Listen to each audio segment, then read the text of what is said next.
Hi everybody, welcome back to StorytellerSpira's channel. It is Friday night, so we are going to be playing some Dungeons and Dragons. We are on to episode 4. If you are joining us and didn't see any of the earlier episodes, they are in the VODs or on YouTube, so you can check those out later.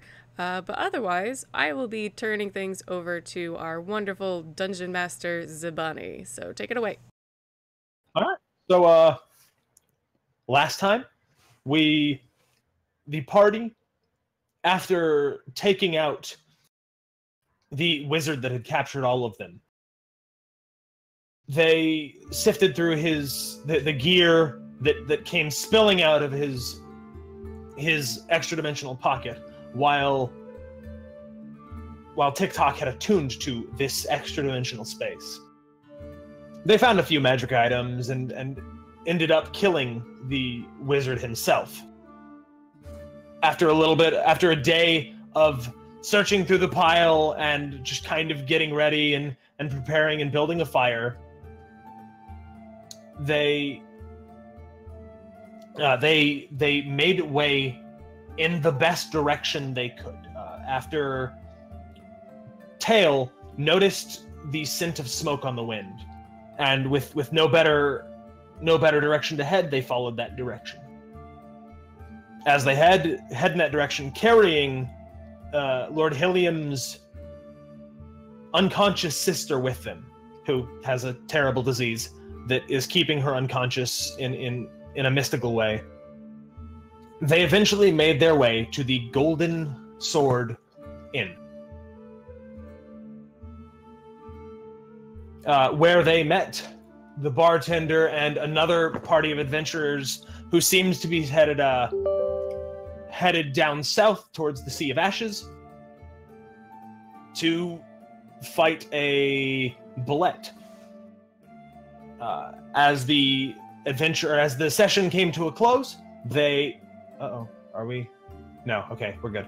As the session came to a close, they were speaking to each other both about everyone's past, as much as people were willing to share, and also about the burgeoning possibility of an alliance to solve an undead problem in the next town over. And as of right now, you are all sitting around the same table with Dominic, the young storm sorcerer, discussing the possibility of a future together, with the exception of TikTok, who is over at the next table over with the other group of adventurers, loudly playing hurdy-gurdy noises. Loudly making hurdy-gurdy noises. Yeah. Loudly making very good hurdy-gurdy noises. Give him coin. TikTok has music if you have coin. TikTok has most sound if you have coin. All right. So are you going to continue discussing with each other? I forgot I was gonna ask somebody something and I totally forgot. Yeah. When the last things you discussed were you were talking to Elric about his past, and he shared a little bit about his family and a bit about where he learned some of his skills.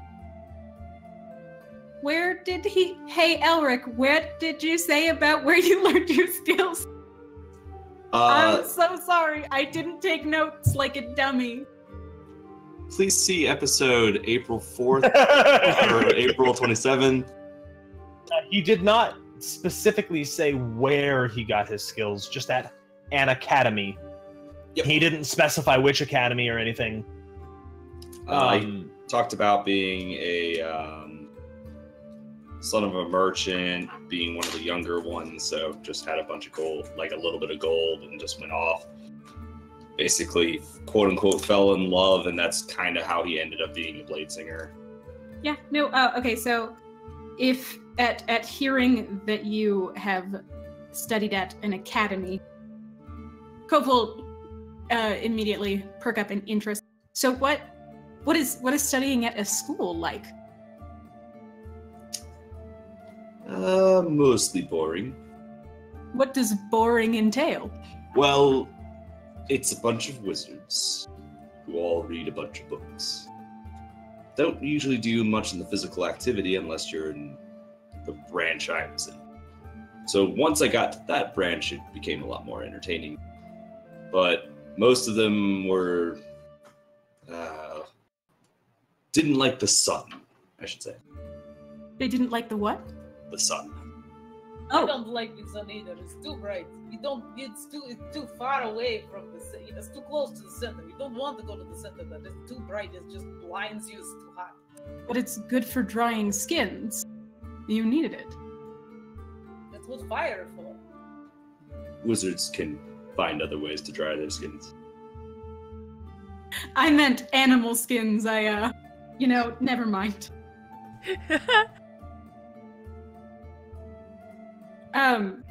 So what? So you say it's boring because they read a lot of books, but those books, I mean, your abilities come through those books, right? Oh, of course. Okay, what I that's meant kind is of interesting. they only read books. Wait, you learn your magic from books? Says Dominic. Yes, we read books and magic comes out of our faces. That was great. It's very weird. My tribe is born with magic. There are others who have it more naturally. We usually typically call them sorcerers. Those born of innate ability.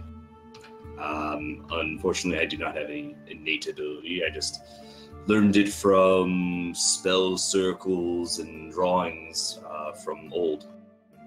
He sounds very boring. I put up a finger and I say, and I use sarcasm. Go for laugh. And yes. So did you go to school for that, or? No. You learn that on the streets. Yeah, it was more like an improv club. That sounds like a bard college, yeah.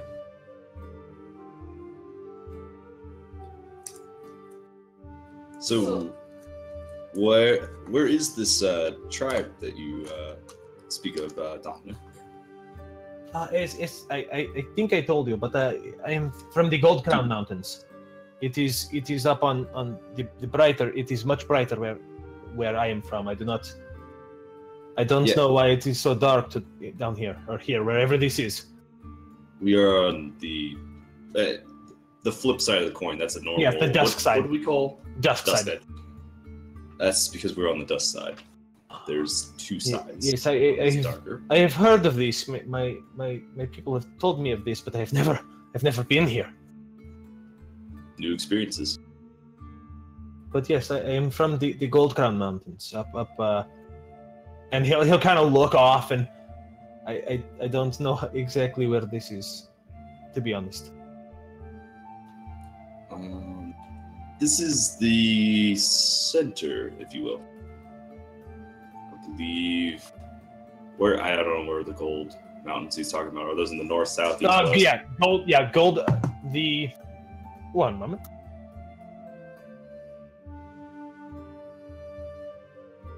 Are you shown on the map? I mean, yeah. Okay, so the Gold Crown Mountains are the northern part. It's the largest mountain range on Dawn side. It's just east of there's a very large desert, and it's just east of there. But it is on the northernmost continent. I have it up if you want to ping.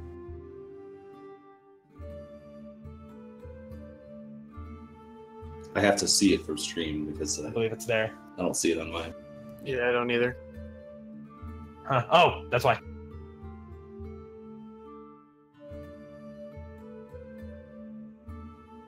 There we go. Alright. Very convenient. Or okay, it's not at that dot, but that mountain range is the Gold Crown mountain range.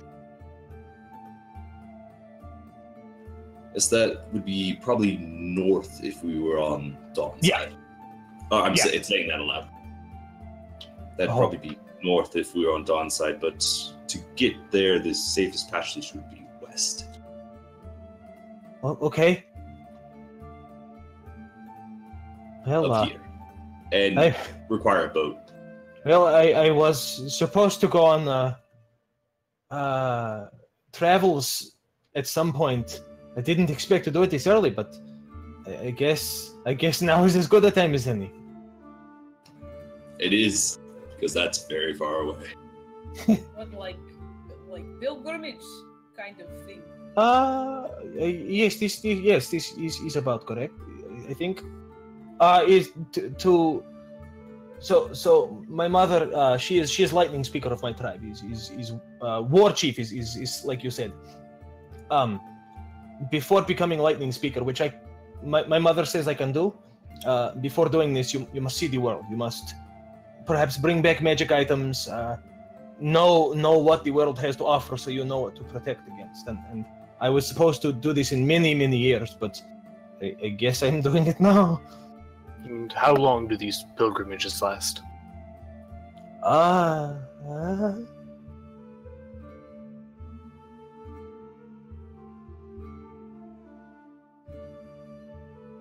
And what about you, boss? I come from the what did I call it? The Sea of Mud or something? Anyone remember? I come from the big swamp continent. I've been traveling the world for the past 2 or 3 years looking for information. What kind of information? Something killed my tribe and left me alive. He will reach out with his hand and he will show one of those black insects. It'll skitter out of the moss and like kind of skitter onto his hand, like snap its pincers a couple times. Cove will gulp. Seeing that reaction, he will quickly pull it back. No, Thaleen grabs his hand and wants to stare at it. If that's okay. Like, you can jerk your hand away. She's just kind of staring at it, like waiting for another bug to come out. I mean, you'd probably see 1 or 2 other ones skitter around, but that one seems to be resting in his palm. So Cove is going to make eye contact with him, and it's less out of like a desire to be forward and polite, and more out of a desire to look at anything except the goddamn insects crawling on him. So they did this to your village, and they just live on you now? They killed the plants that keep me alive, but for my family, they didn't kill mine for some reason. If this moss dies, I do as well.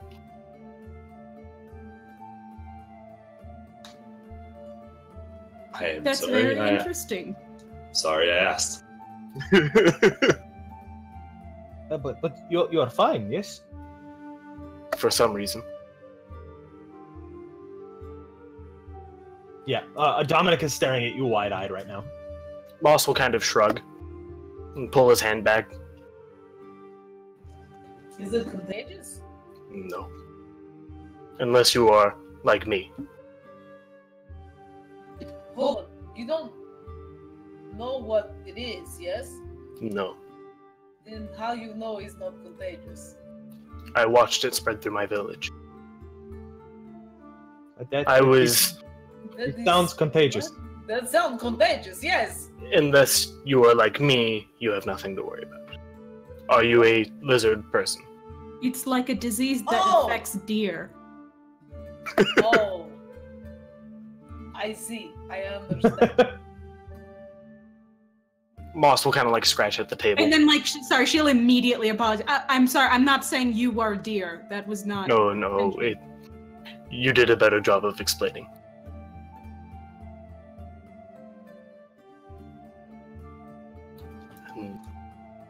Where did you say you were from, Cove? Hey, Zabani. Hey. What's the name of that one spot that's like by the purple thing on the Dawn side? Give me one moment. The spot by the purple thing. No, the loopy. We are very. And on the other side is like her aunt's place. That's what we're saying. You know, the thing across from the motherfucker. With the purple splotch, and then The purple there's a red splotch, dot. and then it connects to the other purple splotch, and that's her aunt's place. Which one is the... Like, we're close to her aunt's place on Duskside, right? Or like if you zoom out enough, we're close. What? Like, I don't think we actually came up with a name with that. So, go ahead and come up with a name. That I don't... Can you ask another question? You know what? I got you. Nah, I totally... Fantasy I totally name got it. generator for the win. Heck yeah. Shael. Shael is the name of the city. Got you. Say that one more time. Shael. Shael. I'm from Shael. It's on the Dawn side. I don't know if you've been there or heard of it. I don't But think it it's, would be. It would be decently sized, but most of your financial transactions are done through trade routes, and you actually do. Actually, you would recognize what the Gold Coast Mountains are because it's relatively close to the Gold Coast Mountains, and there's a lot of dwarves you do trading with because they do a lot of dwarves and dwarves to the east that you do trading with, and then Koznak, what are you? Your race. Kenku? Yes, thank you, I'm Kinku. Yeah, and Kenku also do a lot of enchanting, so you do a lot of work with them, with dwarves to the east and Kenku to the south. All right. It is near the Gold Coast Mountains and Gold Crown, but yeah. Gold Crown Mountains. On Dawn's side, sort of near the edge. I believe I've only heard of this place myself. Probably It's a nice town. I mean, there's water access. That's what I care about. I don't know where any of those places are. All right. Well, if we were nearby, I would have been happy to give you a tour, but I can't. Thank you. We should probably get a map at some point. So, this to change subjects a little bit, the undead thing we were talking about. I'm interested. I like the prospect of earning money. I just put a finger up, just agreeing, Moss will not. All right. Yeah, and Dominic will nod enthusiastically as well.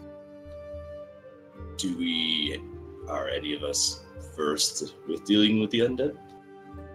No, but it can't be this hard. I mean, they died once. That they did. Does Like, that make it's- it easier or more difficult to kill them? It's like you get sick once and you're more likely to get sick later. I feel like this is the way. Stalin kind of looks at Moss's bugs again.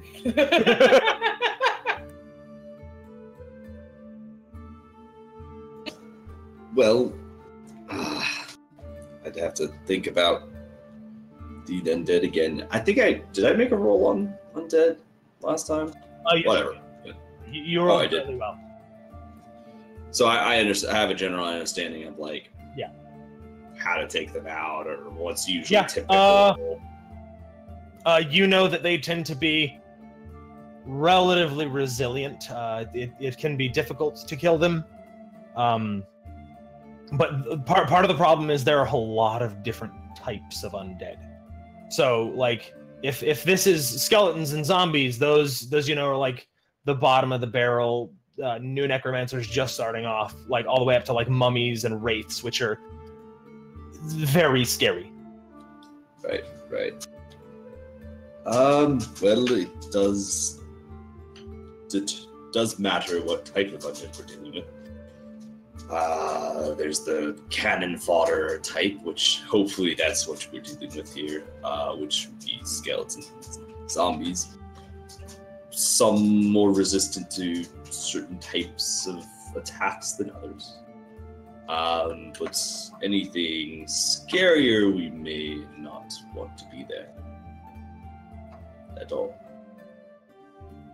But well, I guess we will have to figure out who said about this undead thing. The innkeep. Okay, maybe we ask him or go to the place where they have the undead and ask. I don't. They might, maybe up in the town they might have more information. I hope they do.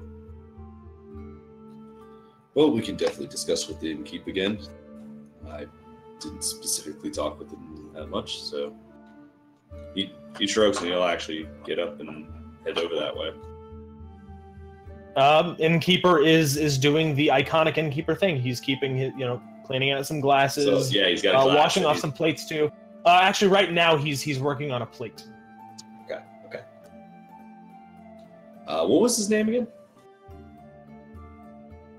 Bifund. Beefin. Hey, can I help you?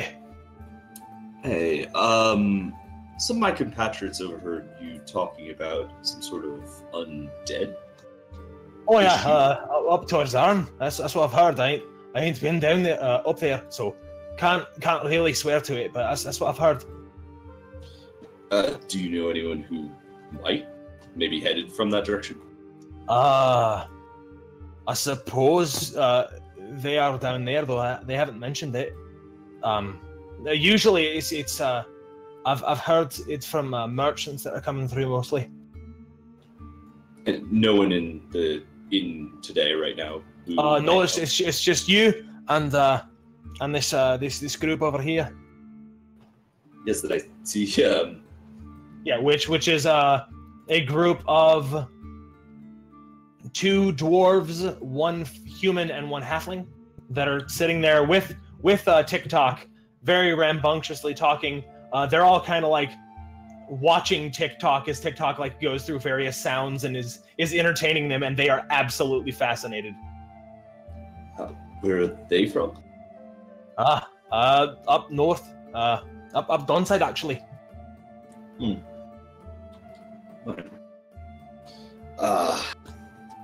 Let's see. In what direction is Arn? Arn's up north. It's. I mean, you guys are coming from down south, right?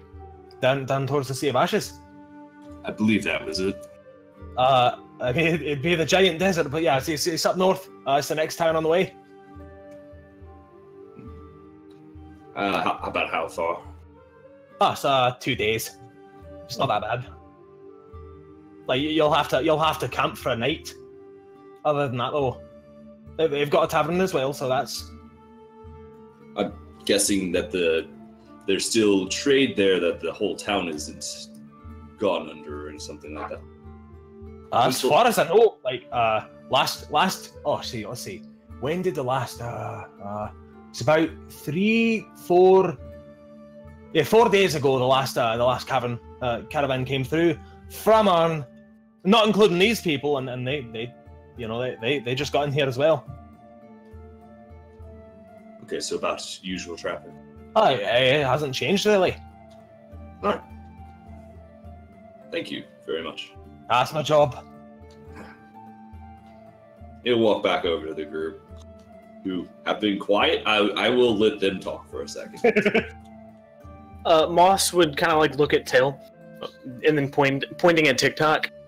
Does he do that often? Oh, he's always good for a show.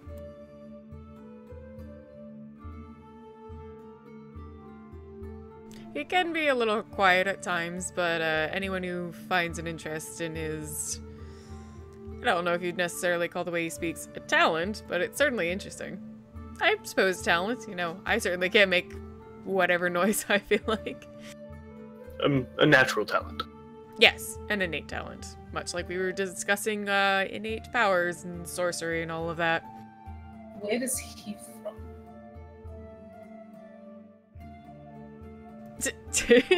TikTok, do you know? Would you have told me? I know, I haven't told him. Yeah, okay, I was thinking I didn't know. I don't know. asked them once, was a little avoidant. Didn't feel there was much of a need to press.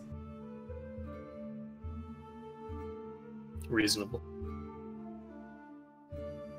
As I said earlier, he's been an interesting and fun companion. I can't complain.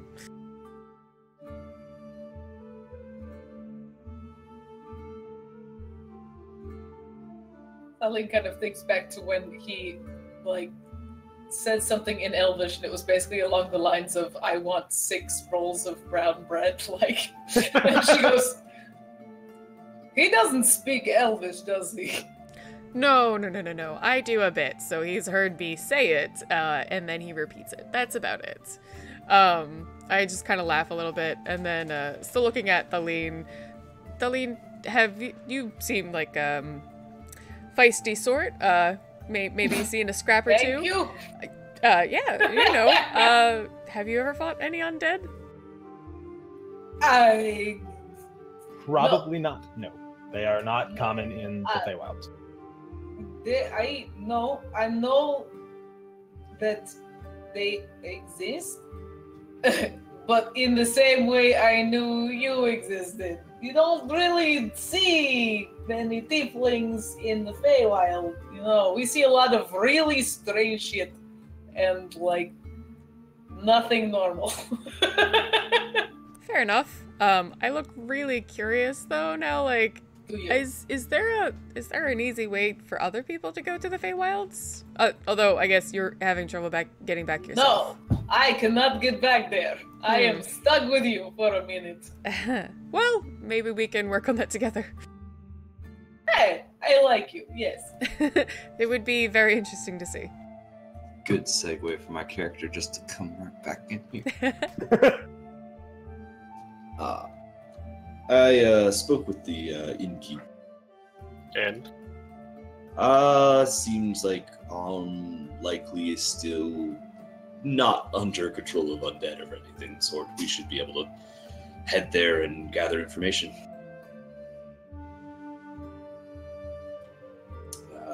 Specifically on undead, do you guys have any questions for me?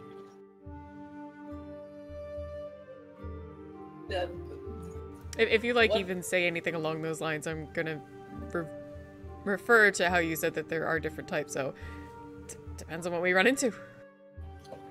Yes, indeed. So, is he gonna do that all night?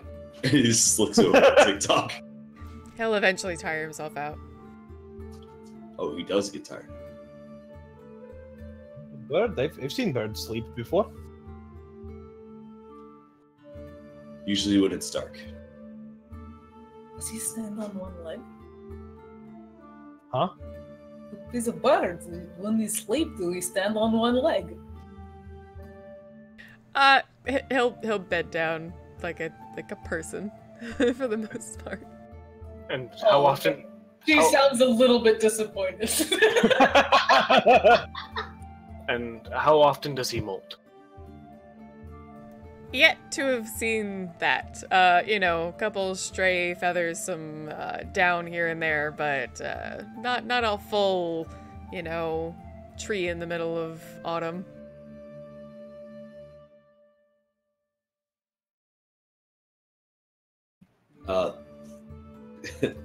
My character has such a weird image in his head that he doesn't even want to think about. It's just naked Kenku, he's just like, or like really fluffed up with all the down fur or down feathers. We'll just have to wait until TikTok runs across a cute female Kenku. Do a little, like, fading What dance. Like the bowerbird, just like... Yeah, do a little That's- preening. That or get hit by a fireball. No, he's an artificer, so he's like the kind that collects all the shiny things. Oh, yeah. There's suddenly be a bunch of little gifts all over. They just open their door and there's just every shiny bit of metal in the entire village sitting there. He opens up the portal to the tree space, just goes rummaging Pretty around. sure the tavern needed their sign, but you're in. Come on in.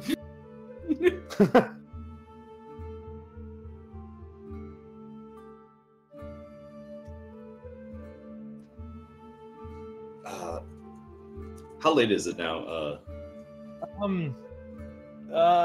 Like 11th bell, maybe 12th, and I'm not coming up with a new time system. Just Well, my character will continue to kind of draw while all right. just for a little while. Wait, you said it's like midnight? 11 to never- 12. Never mind, I'm going to bed. I was gonna say, Alright. I'll be Have an polite old man. and find a good time to be like, hey, and then head off myself.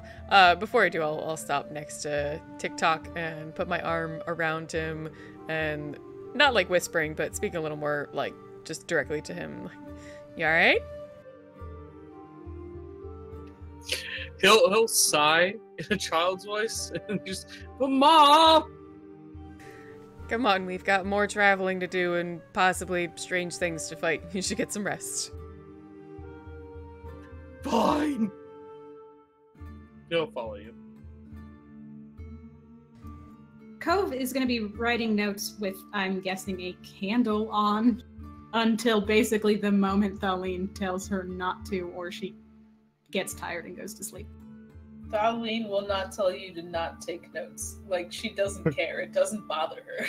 That's- Yeah. No, and otherwise, she's just going to journal, and when she's done, she'll go to bed. Darlene will probably drink a little bit too much. Not like a lot, but like a little too much, and then pass out pretty quick because she's still hurt, like, pretty bad. Yeah. So, Do you all go to sleep for the night? Yeah, Moss would eventually make his way upstairs. As you go to sleep, could I please? Actually, what are your passive perceptions? I think it's Cove and Moss have the two that are pretty 12. high, right? Like 15, I think, for both of us. Same. I think you're all 12 except for Cove and Moss who are 15. Cool. Yeah. Also, as I get to bed, once what's his name gets in the room, I'm going to have Fenrir actually like curl up against the door. all right. And Okay. Moss would be awake for maybe an hour or two more, kind of smoking a pipe. Renewil is already asleep. That's the other tiefling. My character's honestly not paranoid enough to start, doing weird things at the door. Cove has Thaleen. She's not afraid. TikTok is terrified of anyone stealing from him, so Wait, who's? Oh, wait, I'm with old Grumpy Pants. Yeah. Yeah. Oh, he is. He's got to be fast asleep. Yeah, Right? he's dead asleep. He's probably gonna wake up all grumpy. I'm Actually, gonna he looks about as peaceful as you've ever seen him. He's gonna wake up at like 4 a.m. and like all his bones are gonna crack, and that's gonna wake my character up. Oh, sorry. So,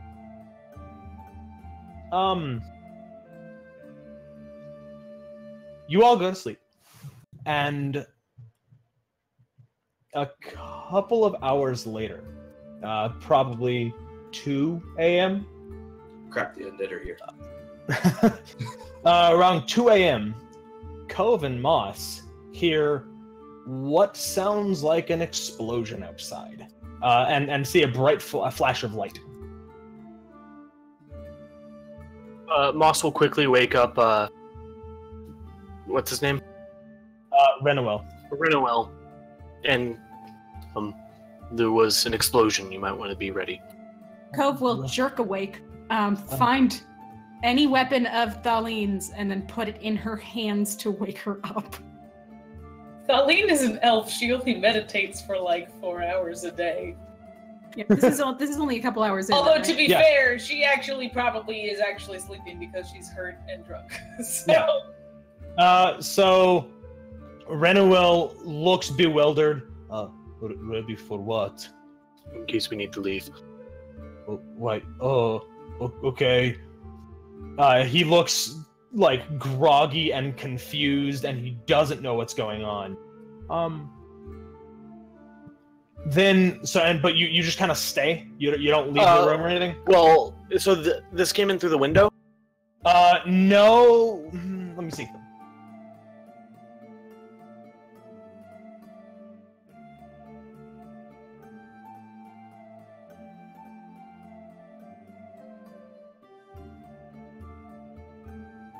Okay, so you have 1, 2, 3, 4, 5 rooms.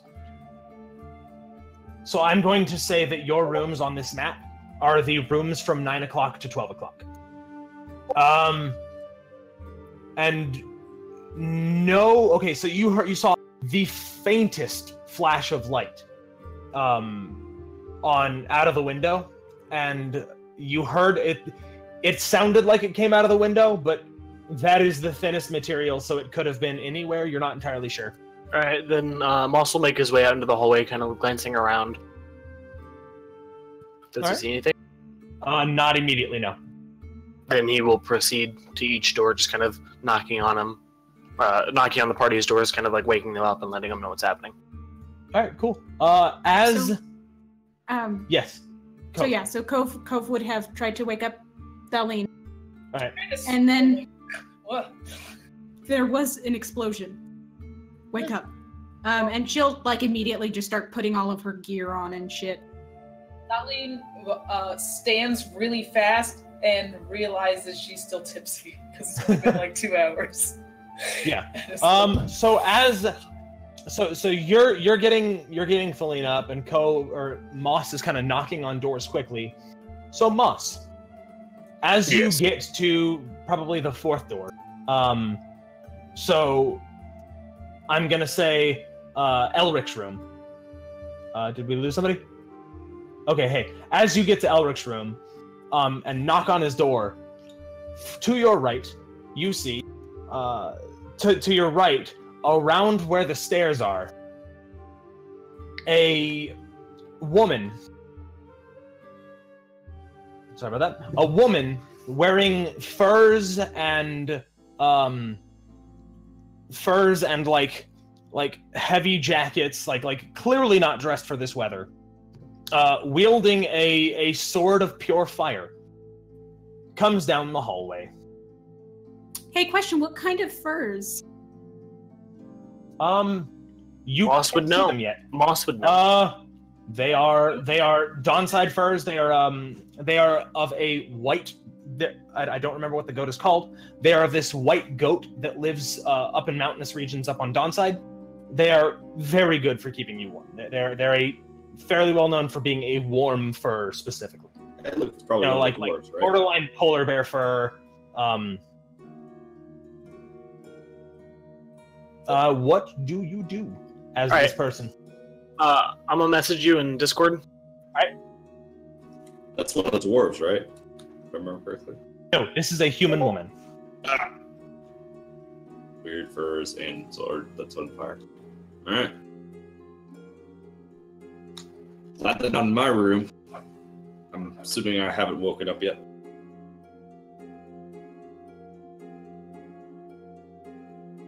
Actually, since you are looking, you actually, as you kind of look at her and you recognize you've seen this fur before very recently. It is similar to the furs that Dominic was wearing before, or like you saw them in a pile near where you all were when you first showed up in Milu's Respite. And yeah. Then Moss will put out his hand in a very passive manner.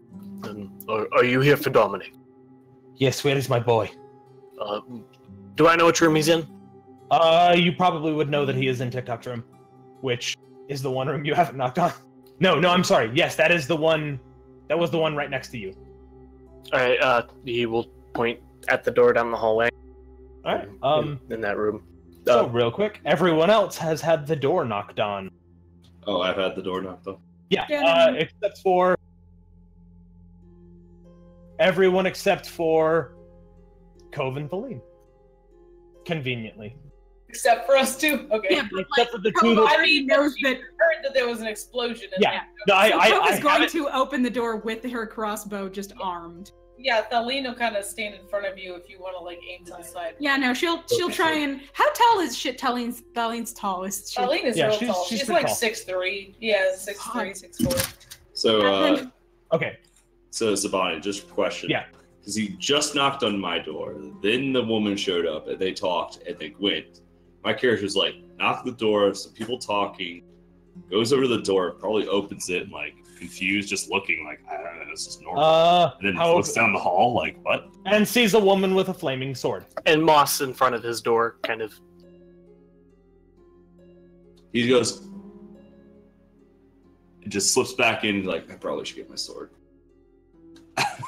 She's here for Dominic. Oh, no, he didn't say that aloud. He just yeah, like, you would hear the door opening, and Moss would look at you. Yeah, I know, just, like, looking. And just close it. Okay. Koznak. Did Dominic wake up? Yeah, he's kind of groggily got up a little bit. I'll get up with him. And kind of like, scooch him to the back of the room, like get away from the door, because I heard the banging, and I hear all this talking in there. And I'll ask Skull, or I'll try to get like Skull up, moved away, back in the door in between. He does not have a problem. He does not have any kind of problem with getting up. He doesn't need to sleep, so the moment you tell him he's up, he's over with Dominic. And I'll just wait. I'll keep listening. All right, so what about Tail and, the unconscious Well, woman? you would have to tell me What about do you her, two do? but I sit up, a little startled, look around, feeling, I almost like look for TikTok, because we tend to usually like bunk up, but I realize TikTok took a separate room. I then instinctively look over at the girl. If she is still just gone, I'm gonna hop out of bed, and I would have kept like my rapier near the bed, as a good traveler would. And I just pick it up. I don't necessarily ready it, but I pick it up and I head toward the door, try to like listen for a second, but open it quickly to see who it was. I don't know if Moss like ran off over I'd see of him. Actually, you are. I'm at the corner of the hallway. Yes, you are. All right. Your room is the corner of the hallway. You are currently one to the right of that, where Elric's room is. Spira, your room is the one at 9 o'clock. So, you peek out, you don't see anyone except for an open door of Moss's room and flickering light, or like immediately you just see some flickering light down the hallway. But pretty quickly, this woman will walk past Moss. Behind her, there will be a pair of gentlemen. One is very scrawny and like kind of, seems to be 16 or 17 years old, but like a kind of a hardened face. One is a little bit stronger looking, looks a little buff, and they silently walk past you as well if you do not stop them. All right. I don't. I'm kind of just trying to gather myself because I would have been dead asleep as well.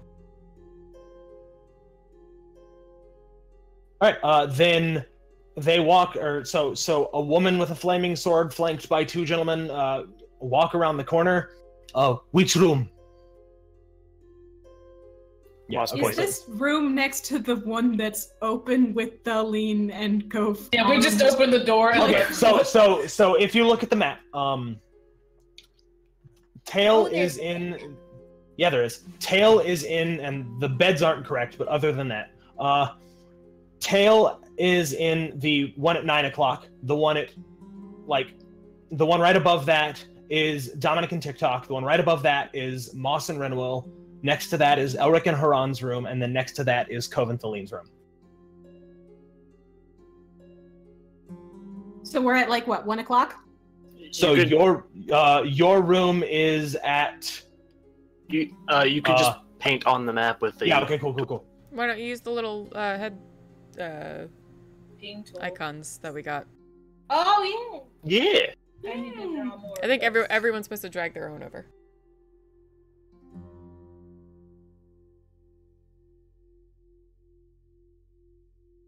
Alright, so where is my room? Okay, thank you. We can't hear you, Van. Oh, sorry. Yeah, I was putting people in places. Are we there correct? where that... Yes. Okay, cool. Yes.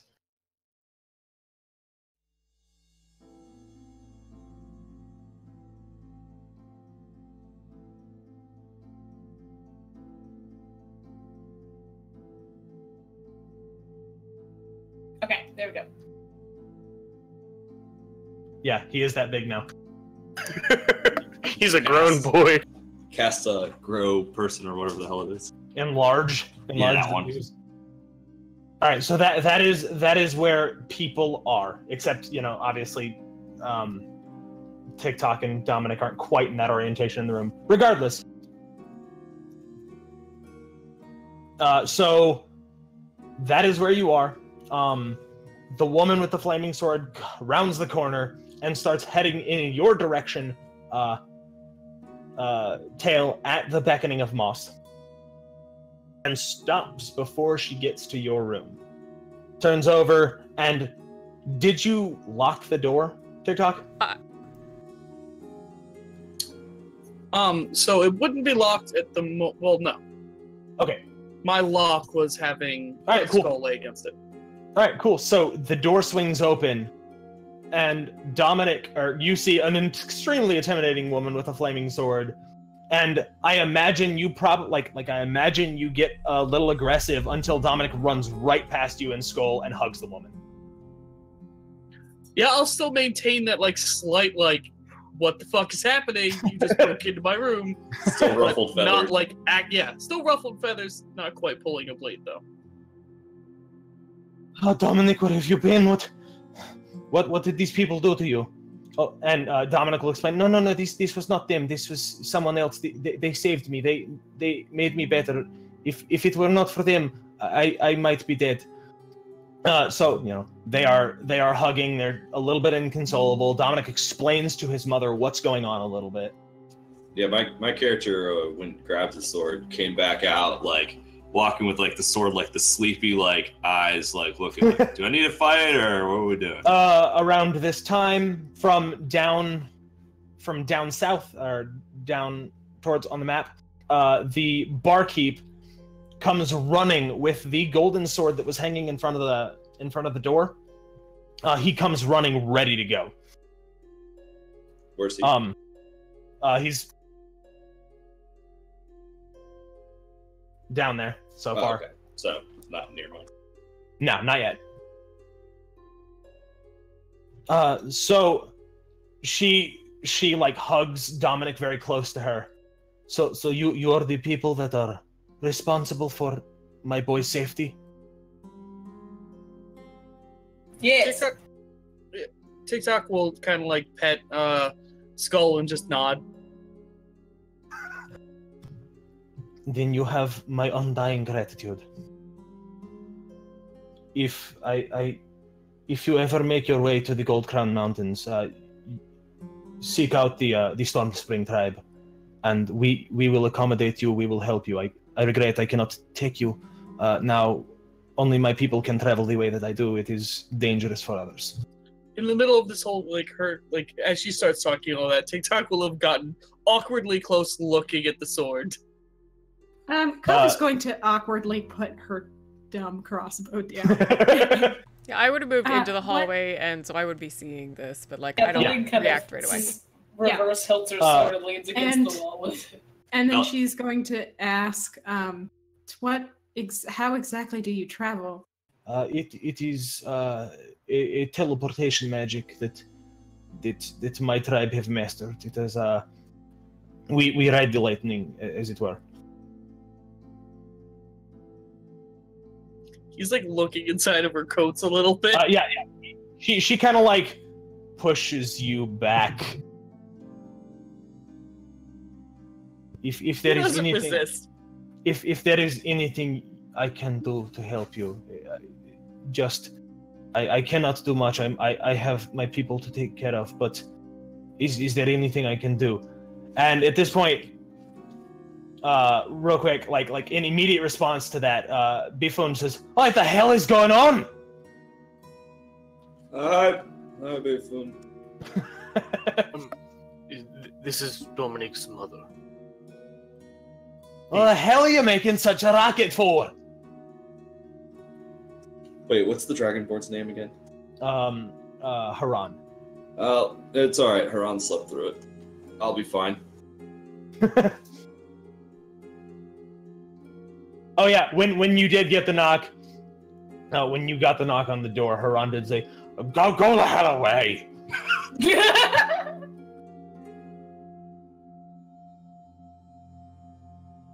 So, when she makes if there's anything I can do for you, Colleen goes, you teleport with magic? Yes. Yes, I can do this, but it is dangerous for those not of my tribe. Okay. Can you go to other planes? She looks. No. This is not in my area. I cannot. We can simply travel here. Still badass. Yes. Never mind though. That I was going to ask a different question. That is not necessary anymore.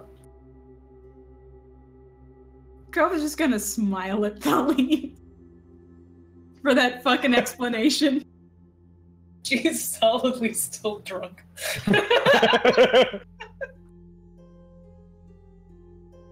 So she's kind of leaning heavily against the wall a little bit. So are you guys leaving tonight, or do you need a room? What? No. I will be taking my son home Tonight. Gotcha.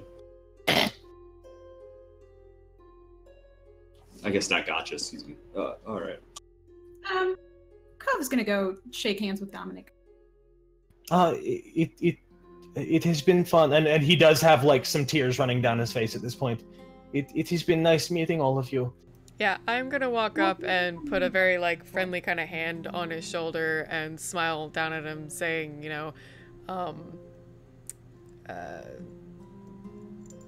make sure, when I come and actually make it to the mountains, I have a good welcome, right? Oh, yes. And then I smile at his mother. So she. Okay, yeah, go ahead. As everyone's like starting to say their goodbyes, TikTok starts rummaging like in Skull's chest cavity, reaching around, pulling at certain little bits, and you hear like a clink pop off. Yeah, he will kind of jump and like look and like kind of a little bit worried for a second. Well, I'll give Skull like a gear, not a huge one, just a small gear, part of his internal parts. Yeah. And like give it to Skull just to give to Dominic. Yeah. So as Skull approaches, Dominic will let go of his mother's hand and hug the mechanical monstrosity.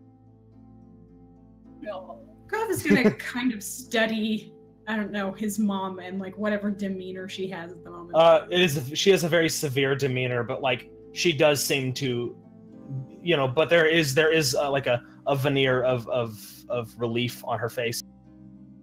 All right. If there is nothing I can do,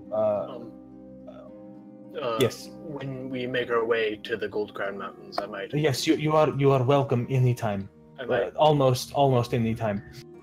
Ask for assistance, looking for some information, but. Yes, of course. I would be happy to.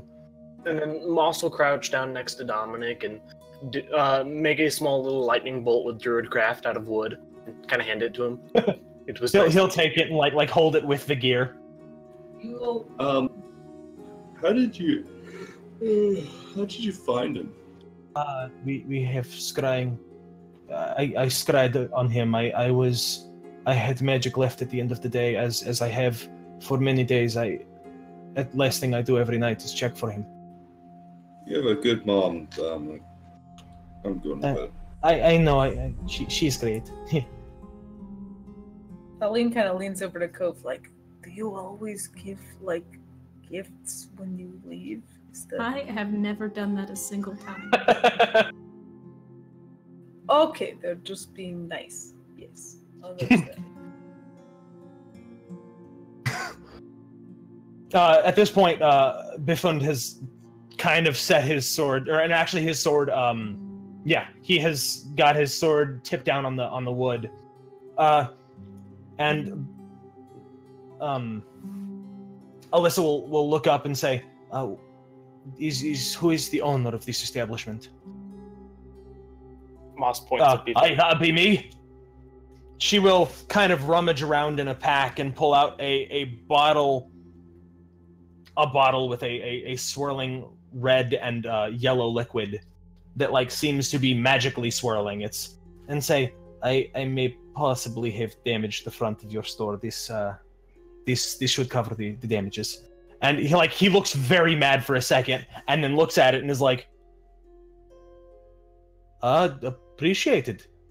Many people would not do this. This is the wrong accent. Many people would have a problem with that. They wouldn't do that. Appreciate it, I suppose. But what did you do to my store? We got double bartender. I feel so gifted. The door is perhaps a little burned, and he will freak out, go bug-eyed, and rush past you all downstairs. A couple seconds later, you hear, just yelling and cursing downstairs. You stupid! Get your butt the door!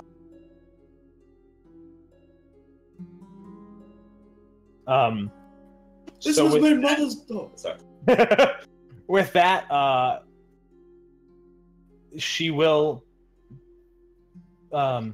reach out, shake anyone's hand. She'll shake everyone's hand, and I will leave.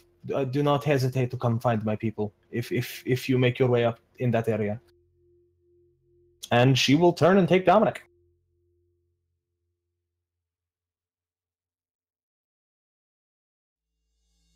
So what do you do? I go to sleep. Turn off the stream and cry. Yeah, pretty much. Bye, MVP. Thanks for helping us when we all rolled really bad. Pretty much. You were the true 20 hero. Oh, as he leaves, you will hear him say, "Mom, I won my first battle." Oh. He did get the kill shot.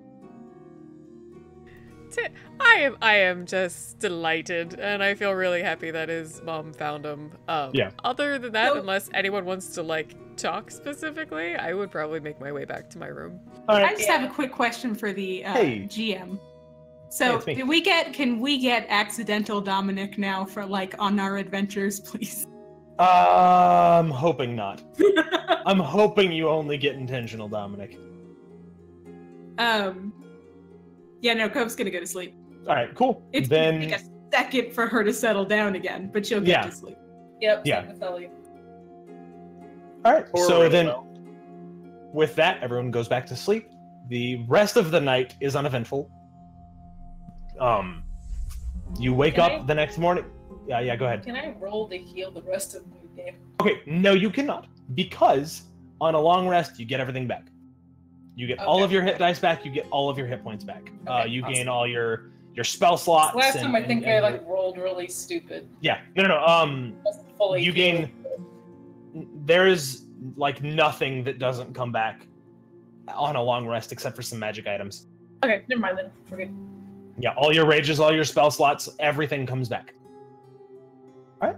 So, what time you guys plan on waking up the next morning? I mean, I'd probably wake up first, considering I only sleep 4 hours a night. If someone doesn't wake me up, I'll wake up with the sun, soon as, the light starts coming into my room. All right. Cove usually would, but the kind of wake up in the middle of the night has thrown her off, so she's just a little late, maybe a half hour past. All right. Elric only sleeps 4 hours a night. Elf. TikTok would get probably solid, just keep sleeping until someone woke him up. I love the idea of him all nestled down until someone pokes him and then his little feathers fluff up so sleepy style. All right. So with that, you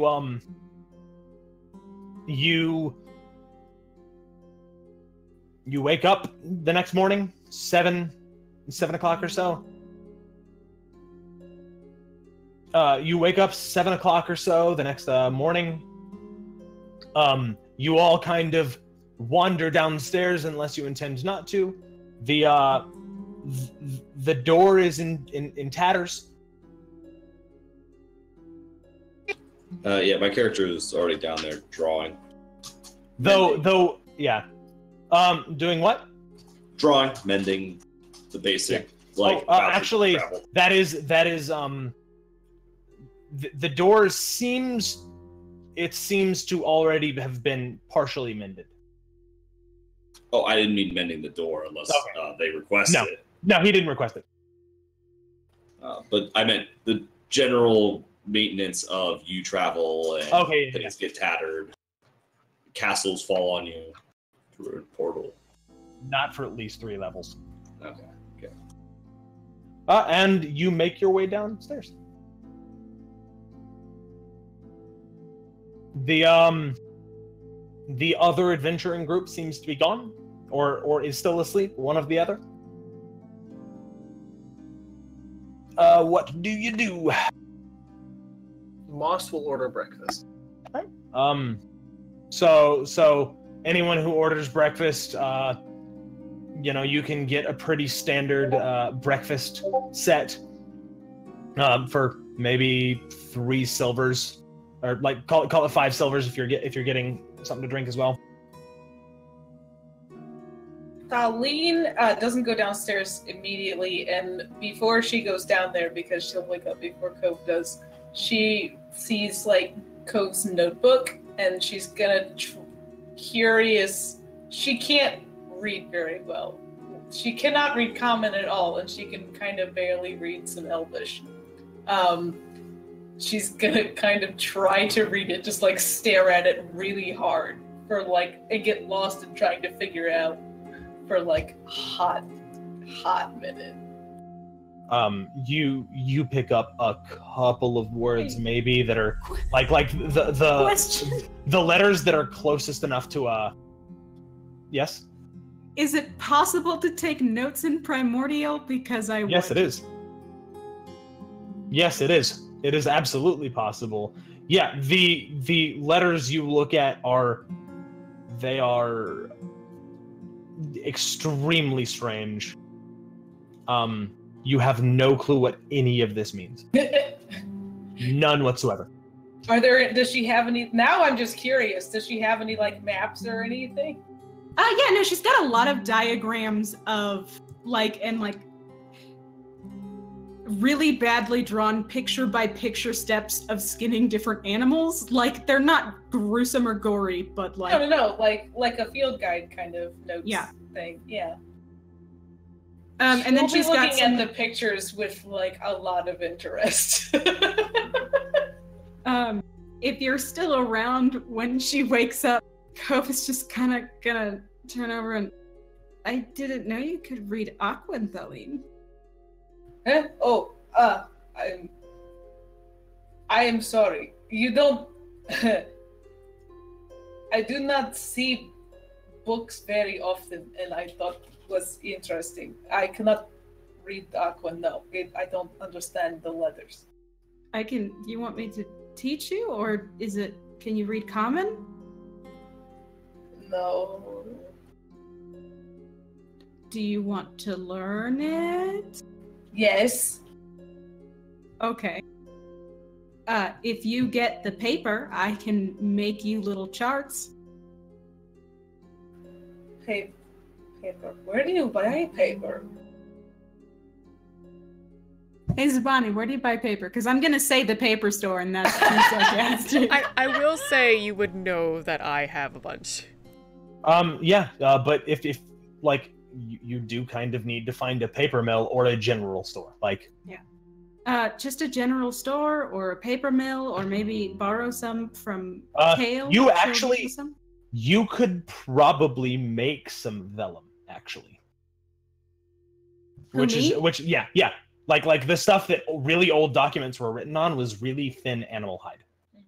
Oh, well, yeah, but like... Vellum. You could make some vellum, technically. Yeah, but she's not going to offer that as an option unless she just happens to have it, and then she'll offer it when she has it. All right.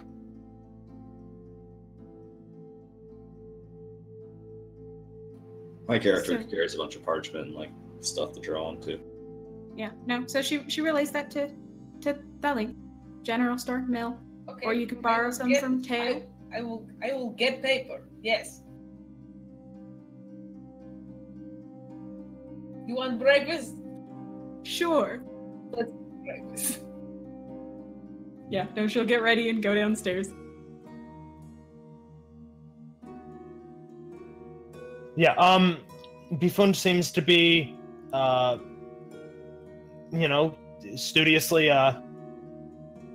studiously working, kind of getting everything ready. The morning, or when you go down there, would you like breakfast this morning? If you're not going to break my door. Wrong accent. Yeah, give me a minute. I'm still getting used to jumping between accents. It will get better, I promise. It's already best, so... No, that's fine. You'll be fine. Get over it. So, if you're not gonna break my door this morning, would any of you like breakfast? It's already broke. Yes. If we break I the know. rest, can we still have lunch? like he glares at you. Yeah, no, With she'll shut up and His look blind at a eyes. menu. He glares with those blind eyes. They pierce I, right through Oh you. right, he doesn't glare at you. He just has a glare face on, even though it's not directly. It's like He it's a little bit glares. to your He left. glares as a In your response, but He it's glares angry in s- your general direction. Angry squinting, just. I laugh at Cove's comment, but then I just ask him for some toast and whatever this world's equivalent of coffee is. Eggs, please. Coffee. 6. eggs, please. I didn't know. Maybe there's Yeah, some no, weird moss Yeah, good. mushroom good. thing. What tea? Willow's milk. That's the one I know. She will ask for as many chicken products as the menu allows. There's no menu. Just what do you want? Like, it's breakfast food. Eggs, chicken, if you have it. All right. And he'll call back to Vargmarsh again. He'll kind of list off what you're getting. Bread and cheese, please. Cool. It's pretty good. But yeah, so after he's gotten everybody ready, he goes back to grabbing little splinters of the door, and he has it kind of halfway laid out in a puzzle, kind of puzzled out, and he'll find a piece, and then he'll do some hand motions and mutter some arcane sounds and cast mending and mend a single splinter into the door. It doesn't look great. Can I smooth it out with Druidcraft? Make it look better after I finish my breakfast? You can make it look better. Being an artisan of... Yeah. Nature doesn't have really flat surfaces except for in rock, so it's not going to be too great, but it'll be better than it currently is. Though he's a third of the way down the door right now. Let's see. I'll order tea and fruit if you have it. Yeah. Yeah, yours will be the thing that comes out first because that doesn't involve cooking. Well, you cook the tea. Yeah, okay. I mean, you boil tea, and it's probably already on the pot. But... All right. So, what do you guys do? You guys gonna head out? Or you gonna chat? Try and get more information about the undead? Well, Cove's gonna look for a general store to see if she can procure a map. Think they have one up in Arn. I don't know about a map. I just know about a general store. Most towns have general stores. So the inn is basically the only building in the area? Yes. This is just a traveler's inn, nothing else. Gotcha. And Arm is north. Yeah, whereas- it's 2 days. It's 2 days up the road. Whereas the undead we heard about are back south. No. The undead seem to be connected to the town of Arn. Then in that case, I would bring up, after Cove asks, well, if we were heading that way anyway. Yeah, no, that makes perfect sense. I'm ready to go once everyone is comfortable and ready to go. All right. How are y'all handling the dead broad or the Shrek Dang. reference? Shrek reference. Was I that mean, a it's- slip? No, A Freudian slip right no, it was a Shrek reference. Dead broad off the table Yeah, but hear me out. Why would you make a Shrek reference? because Shrek is love, Shrek is life. That's why. No. If no one else has a better idea or wants to do something different, I would suggest the same sort of like sled, Stretcher. yeah, the stretcher that, you know, we just put her on that and maybe take turns pulling. As a note, you could put him on the back of Scald, though then TikTok would not be able to ride. We do have the unseen servants. But that's how many hours of work? Did you guys write it down? Yes. No. Didn't you say 24 hours? No, I believe I said 3 hours for each bell. I did. Oh yeah, okay. So 9 hours of work. That's Yeah. pretty good. Yeah, we do have almost 2 days of travel, though. It'll take up some of the time. But you probably should utilize that for finding wood or food. Yes, I'd save it for something not so straightforward.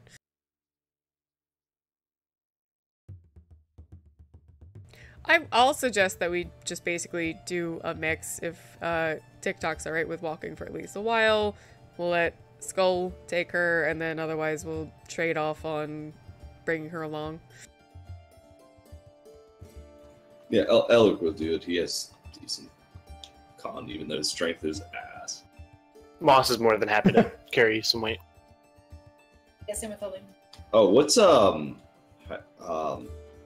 Haran. Haran. What's What about him? What is he doing? Is he tagging along or? He agrees. He's gonna come with you. But he's, I can't carry a woman. No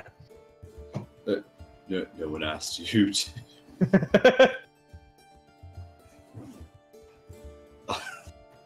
I love this guy. I hope he stays with us for a minute.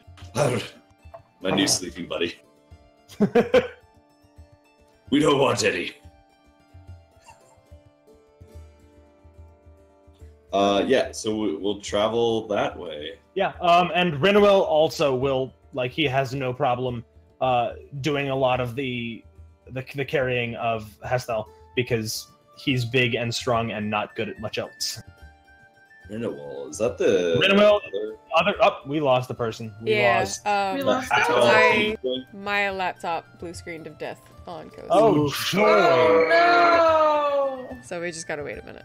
All right. So while we're waiting, I will answer. Renuel is the day laborer, half elf tiefling that is also with you, and he's kind of quiet. I forgot. Is he there. still with us, or is Yeah. he kind of?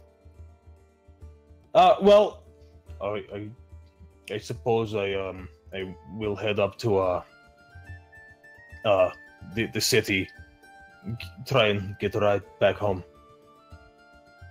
All right.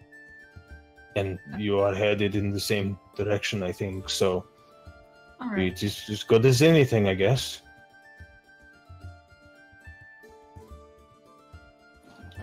Is this a good time for a break? Yeah. Yeah, this actually, is- I was about to right. suggest one anyway. So you head off, and we will see what happens on the trek. And once you get to Arn.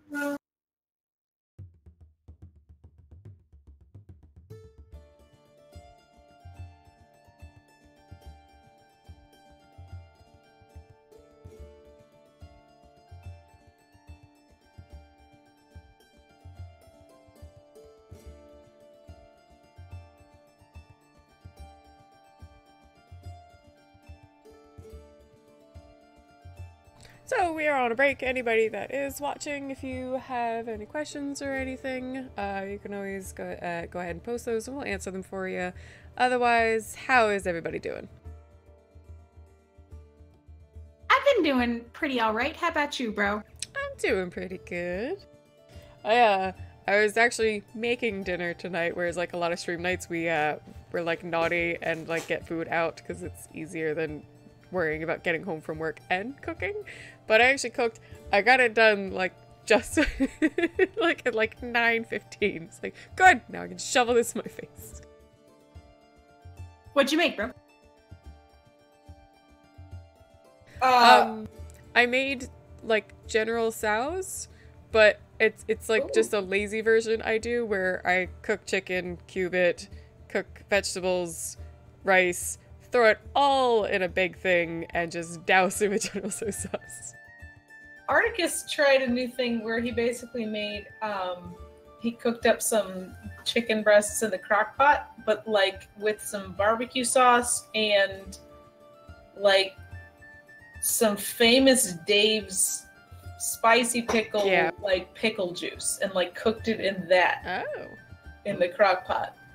And then we had it on sandwiches, and it was actually really fucking good. I highly recommend doing that. It's really easy and lazy. Nice. So, Chick-fil-A actually marinate their chicken in pickle juice. That's like the specific flavor they have.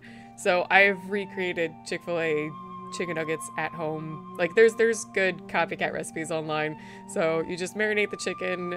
There's like a pretty basic breading thing, like paprika, some herbs, flour, and I made it. They were pretty close. This is a little too spooky. Now you can have your chicken on Sunday if you want. Pretty much. Actually, when we were on keto for a while, which is like no carbs, I wanted like anything that was kind of breaded and crunchy, because there's like so little things you can have that are crunchy when you can't have any carbs. So I did that, but I used pork rinds for the breading, and it worked. No, it actually was perfectly fine. I was like, this is weird. This feels so fat, but I'm losing weight. What's going on here? It was legit. I'll be back myself in a second.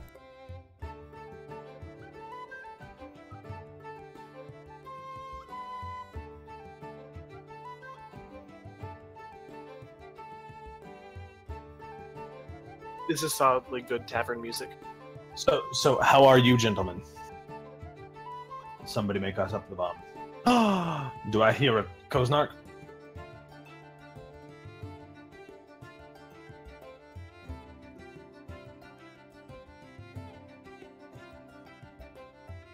I'm very sad.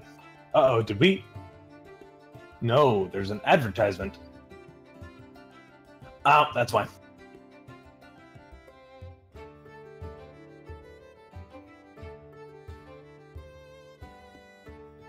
This is solidly the worst sushi roll I've ever seen.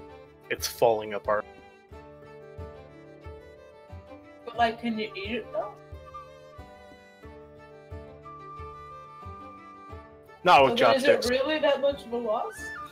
I can't eat it with chopsticks. Sushi's good whether you eat it in rolls or like it's a burrito bowl. You know what I'm saying? Like, all the ingredients is good.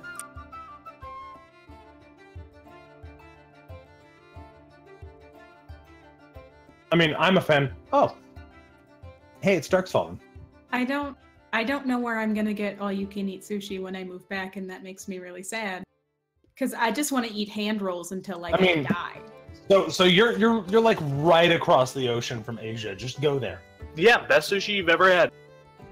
The Pacific Ocean's not so big. It's not like it's the biggest ocean on the planet. Like it's getting smaller, so. I mean, have you ever seen like Michigan? As long as you stop by. No. It's getting bigger.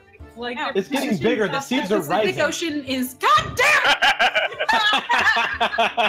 it! You tricked me. Best sushi I've had was in the Detroit airport.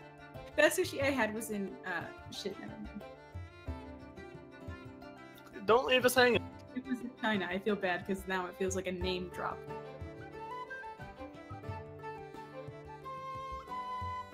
Gabe almost went to China once. And then earthquakes killed the people I was going to play baseball against. I'm sorry for your baseball tragedy. It was I forget the whole scenario. I think it was like going to be an opening for one of the Olympics. It was a bunch of international teams of kids playing each other, and my mom knew the right person, so I got lucky. And then a bunch of those earthquakes happened in China that resulted in like a bunch of nuclear plant failures and stuff. So it was very inconvenient for him. Yeah, I was very Sounds like disappointed. it ruined your whole sports season. I was terrible at baseball. Yeah, he like if I'm not mistaken, you weren't even on the baseball team until you got that gig, right?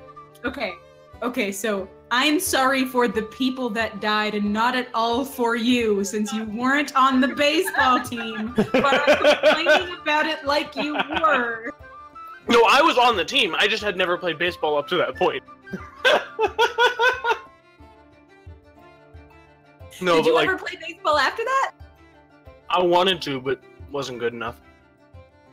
You know, your story's almost as tragic as the people that died. Exactly.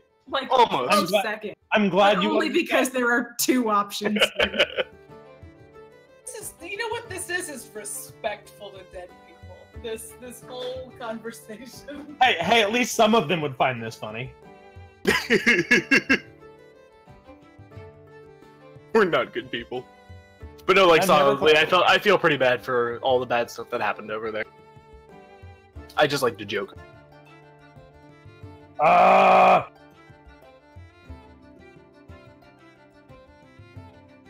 Hey! Uh-oh. No, okay. Now I have to share DM responsibilities with never mind. I can almost pet Koznark's head. But I want you to know that he is like bottom middle, and you are like second row on the right for me, so you're just petting a black space. There's On the nothing stream. there. On the stream. Oh!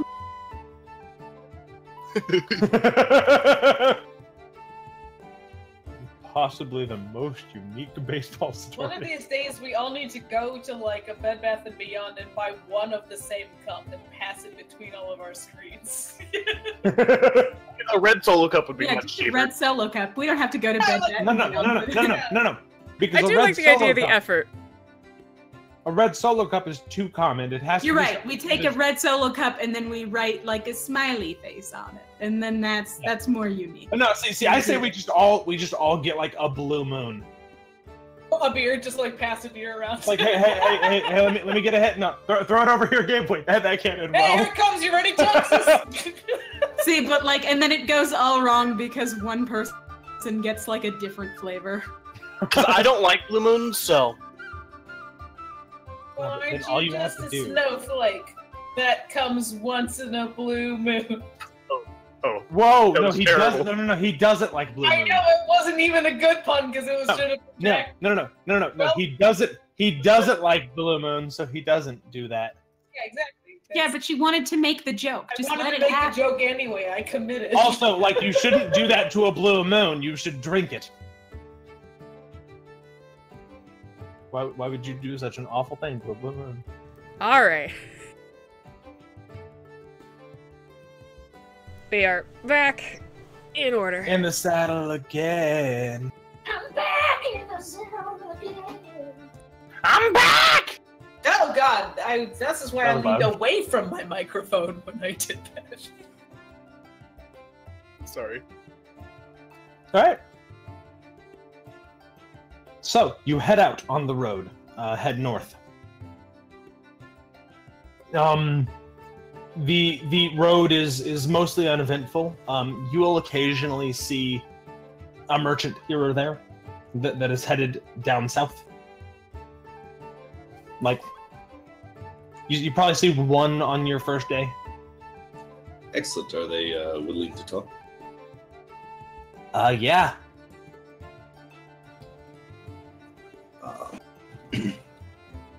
Good evening, morning, What time of day is it?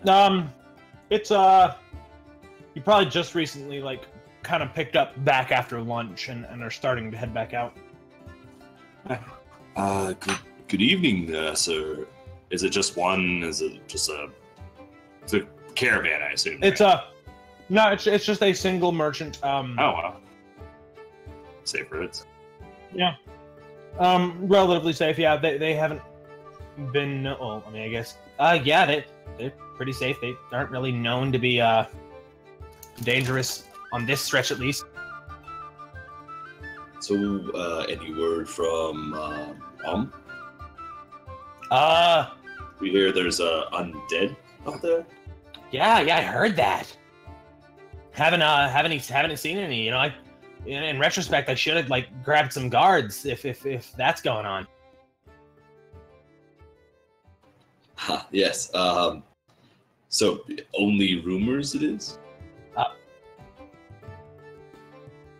As far as I know, they tend to be attacking us. So, you know, that's that's kind of scary. Yes. We're kind of traveling adventures, if you would. We were going to check it out. Do you have any? Do you happen to sell a map? Oh, no, I'm sorry. I'm a tailor and a like I deal in fabrics primarily. Well, what do you have for wear? Fabrics mostly. Well, what else? If it's mostly fabrics. I have a little bit in the way of sewing materials, though those are mostly, you know, my personal stock. I've got a couple dyes. I'm a fabric merchant. I have some herbs that could be used as dyes if you'd like to purchase them. Oh, really? What? Let me see. Moss will rifle through one of the pouches that he has and pull out what looks to be a bright red bark of some kind, shredded, and then a very, very dark green type of moss. Oh. That's all I have, though. Oh, that's not bad.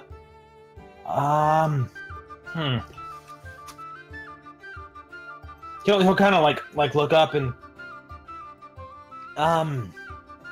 don't see. I don't personally usually make my own inks. I can do it, but I tend to buy from others. But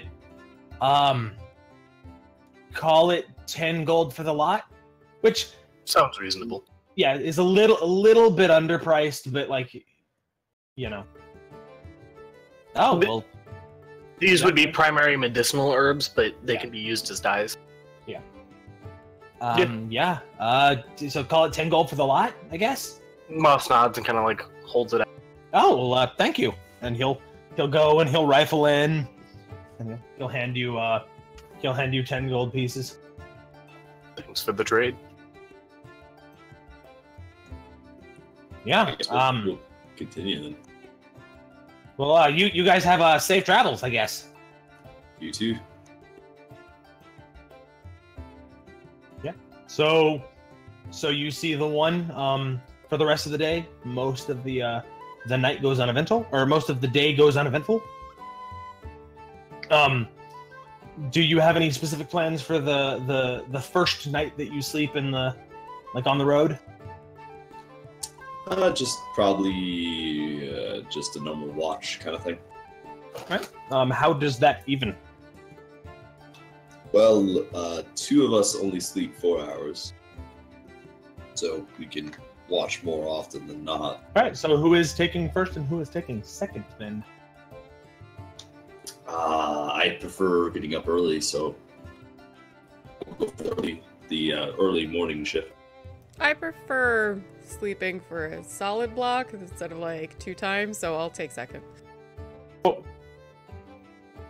So Elric and so I guess Elric and Thaleen, there we go.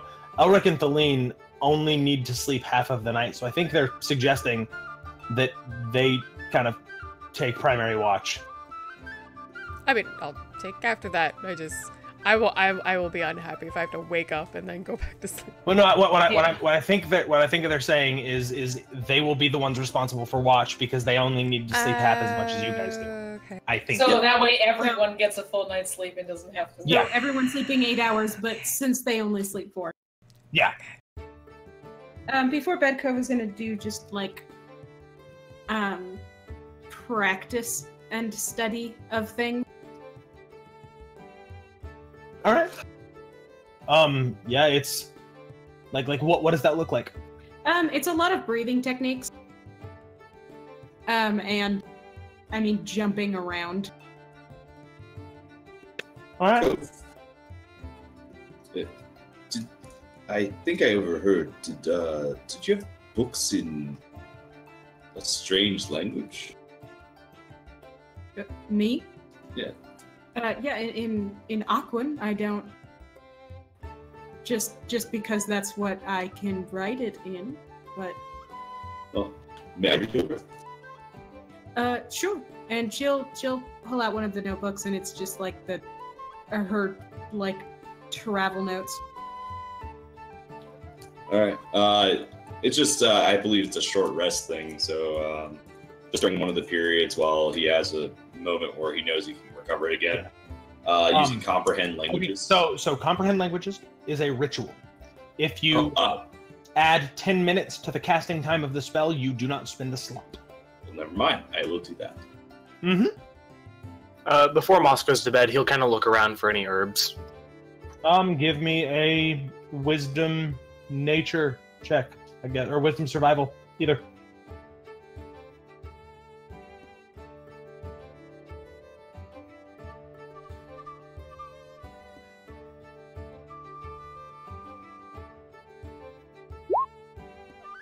Oh,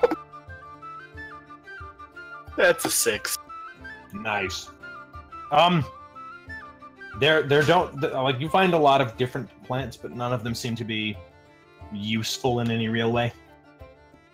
He will pull out his little journal and kind of take some notes on them. All right. Anything else before the night? All right, cool. So, Thaleen, I need you as so. What does watch look like for you? Like what do you do during watch? Are you like? She'll mostly just kind of like stand and watch. Every once in a while, she'll like do a lap. All right, cool. Then give me a wisdom perception check, please. Okay.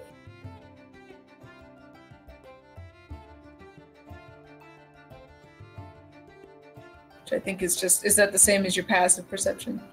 Yes, that is. Take that modifier and add it to a d20 roll. So wisdom. What's your wisdom modifier? 0. I just and rolled you a have- d20. And add 2, I believe. Do you have proficiency in perception? Yeah. So, yeah. Okay, so yeah.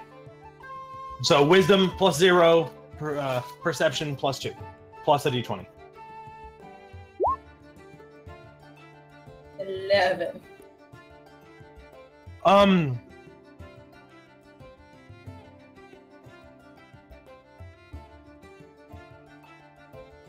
Sorry. No, it is what it is. So towards the end of your watch, you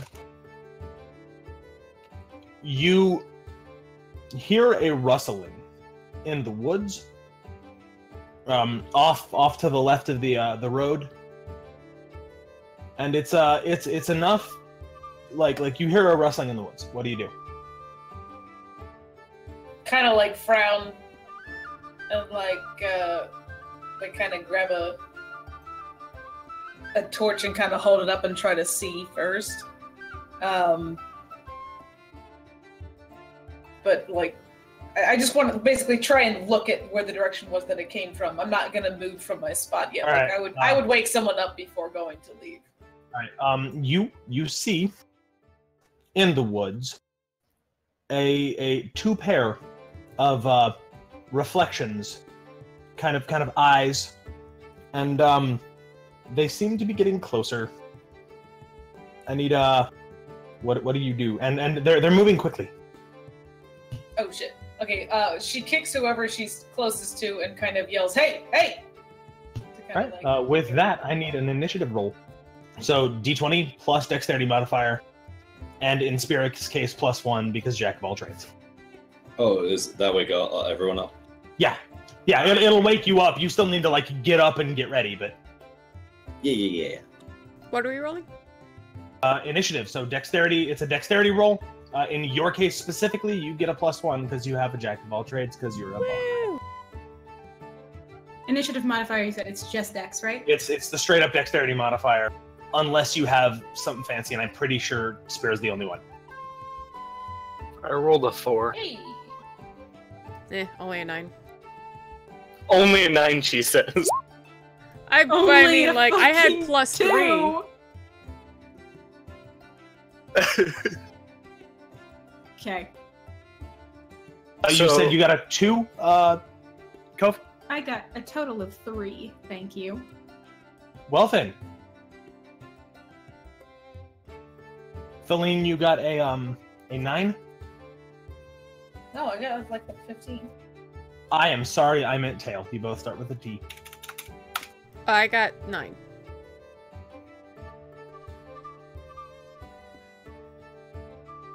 Koznar or TikTok?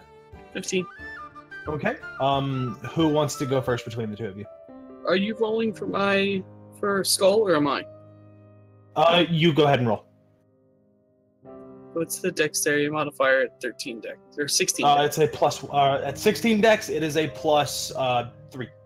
This is the calmest battle music. I was trying to find. Don't change it. It's best. Skull got 13. Well, yeah, this is the song that you play for a party wipe. I wanted the This is spooky the song one. that plays when Link dies. We need it. All right. Who wants to go first, Feline or TikTok? You got it, Dylan. Okay. She will I'll go first. draw her sword. No. I was saying because you both rolled the same initiative. Oh, I rolled So 21.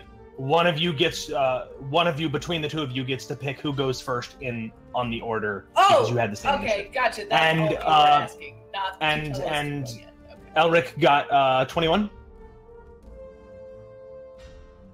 All right, so that is.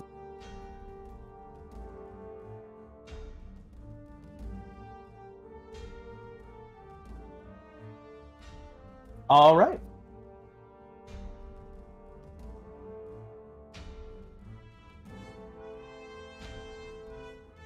All right, so Elric is first. He is woken quickly, right before the time that he was about to.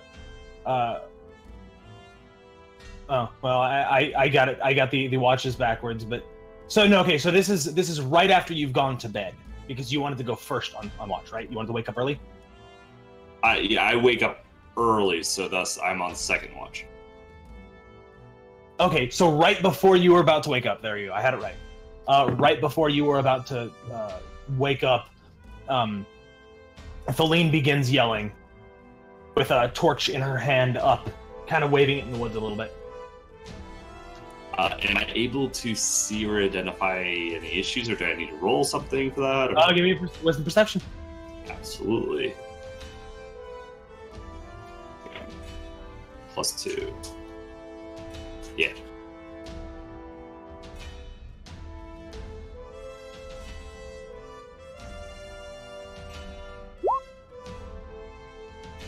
$20. What are these Yes. rolls?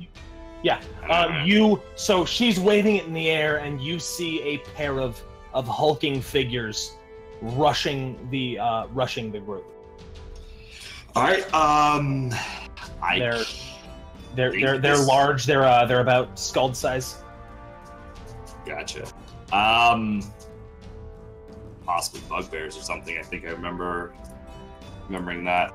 I cast sleep at that area. Can I do that? You can go right ahead. I have no idea how it works. All right. So you roll, and I don't remember offhand. I'm pulling that up right now. Same. Yeah. You roll a number of dice, and you try and get higher than their hit points on those dice. So go ahead and roll me. 5d8? Looks like 5d8. Yes, 5d8. Go ahead and roll me 5d8.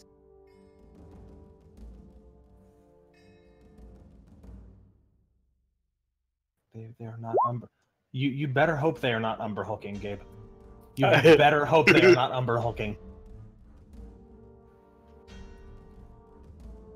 Creatures within 20 feet of a point. Yeah. You choose within the range affected. Blah blah. So you are looking at 19 hit points. Yeah.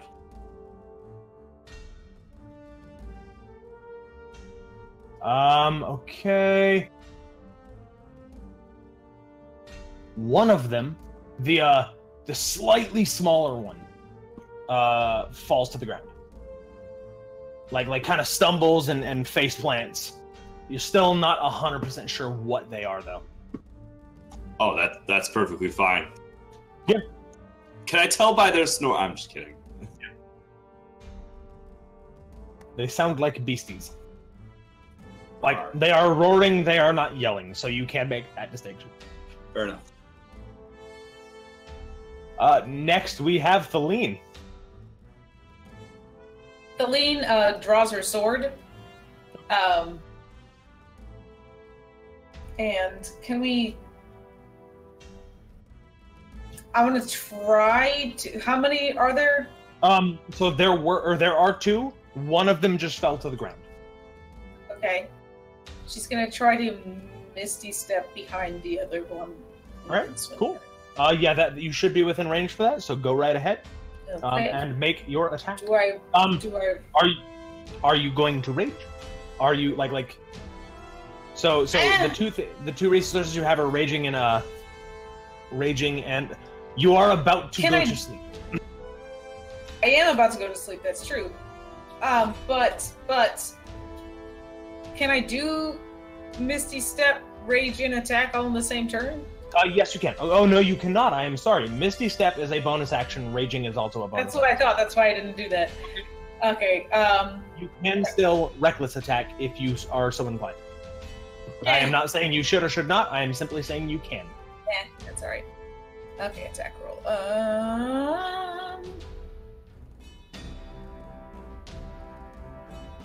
Okay.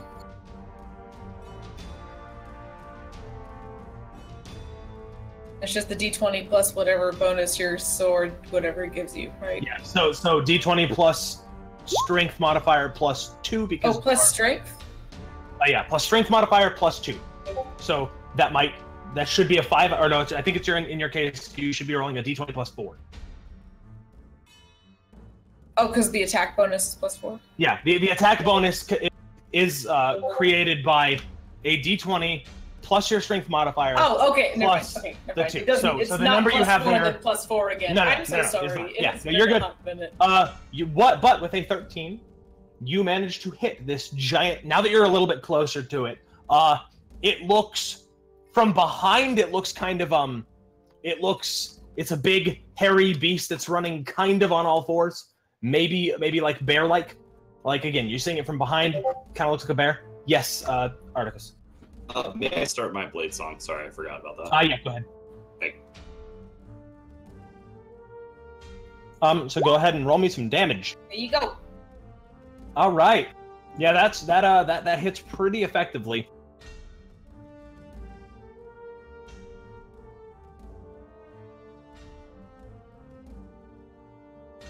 So go ahead and describe how you hit. She kind of just is it short? Like, is it? Like, it looks like you're looking at a bear right now. Like a bear. Okay. Well, she just kind of does like a solid, like, slashing downward motion, trying to hit it on the back of its like the back of the knee, that tendon there. Yeah. Okay. Cool. So you're a little bit off. You hit the back of the meat and not the tendon there. However, it roars in pain. Rage against the hope. You're a bad person and you should feel bad. I don't. Okay. Next it is TikTok's turn. TikTok, it is you. You are rudely woken up. You hear Elric mutter some stuff and wave his hands a little bit, and then Feline disappears and you hear her yelling, followed by a loud roar.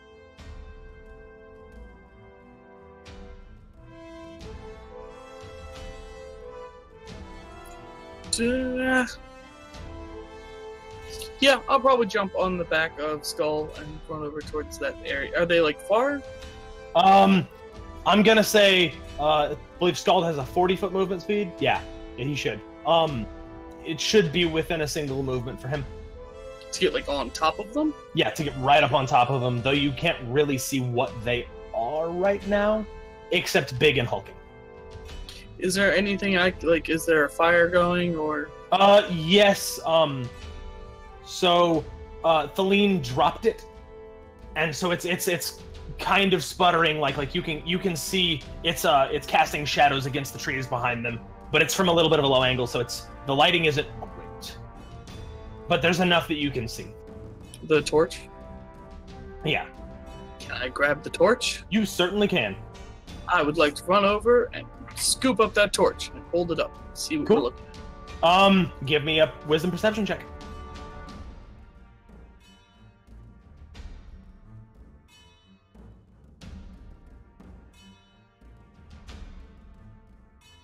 Character sheet while you hide. So you have low wisdom, right? And you don't have perception, I believe. So you have like what, a 9 wisdom, an 8 wisdom? 10. Okay, so then. Sorry, 12. So I have +1. Okay, cool. So yeah, So D20 plus 1. D20 plus 1? Yeah. Yep.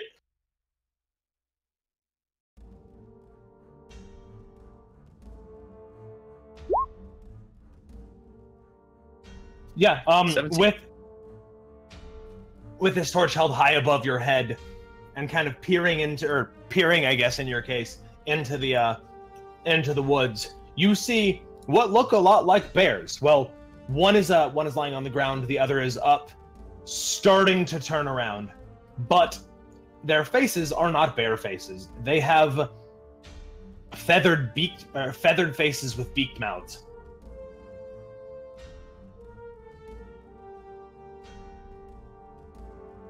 Well, that's wonderful.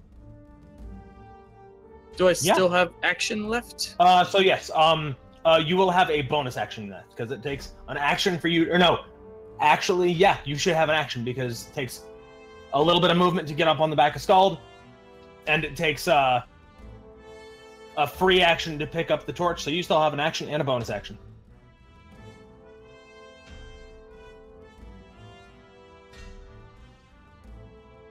I forget even what my weapon was. We've changed my character so many times. A crossbow, I believe. Yeah, I believe so as well. So, would be a dexterity plus proficiency attack roll.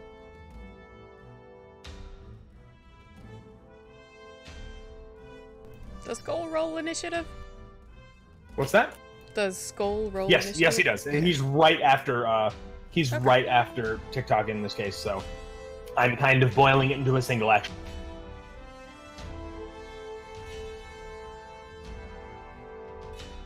What was it? Dexterity plus what? Plus 2 because you are proficient with the weapon.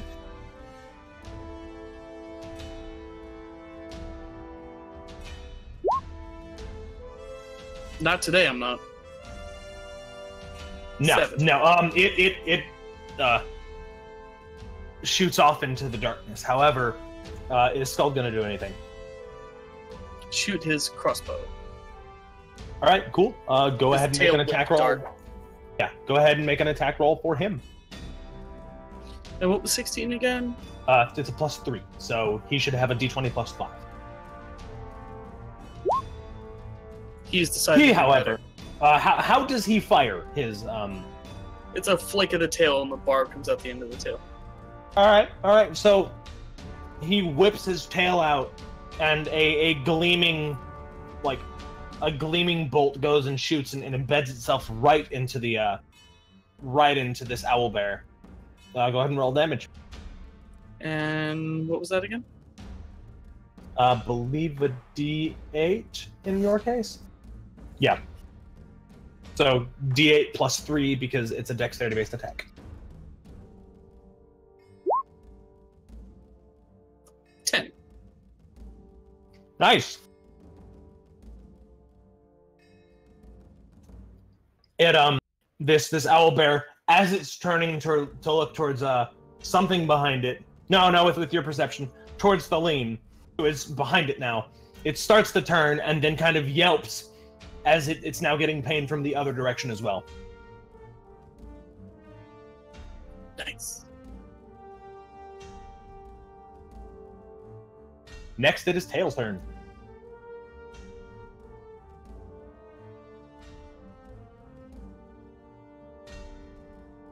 You are... I mean, how is your camp laid out? I think I was actually next to Thaleen. I know she said she kicked someone, and then, like, I was like, bah! Sure. Alright, then you are maybe 10 or so feet away from the tree line where these creatures are. Okay. How many to get, or what? How many do I see? Give me wisdom perception, because you just got startled awake.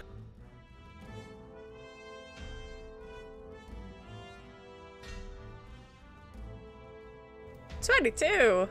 Yeah, there is one laying on the ground, and there is one with Thaleen standing behind it. Okay. The one that Thaleen is standing behind seems a little bit bigger and, like, brawnier.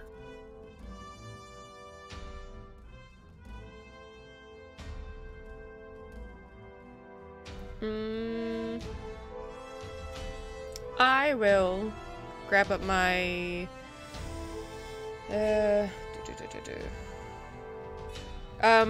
if this works, because I know we have like a ready action or whatever, I'm gonna grab up my rapier, but I would like my actual action to be throwing my dagger at the one attacking Thaleen in its back. So spend a bonus action to pick it up.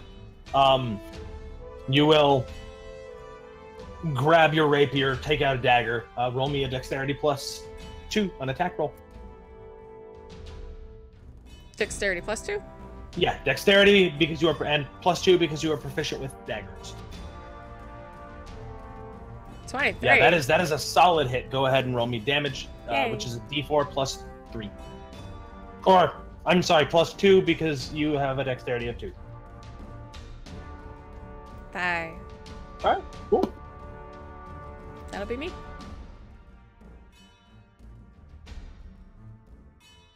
Alright, next it is the owlbear's turn. So it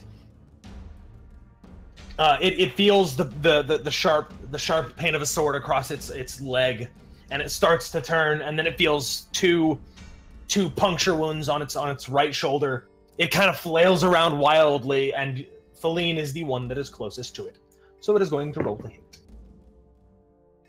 And it's going to make 2 attacks. Ouchie.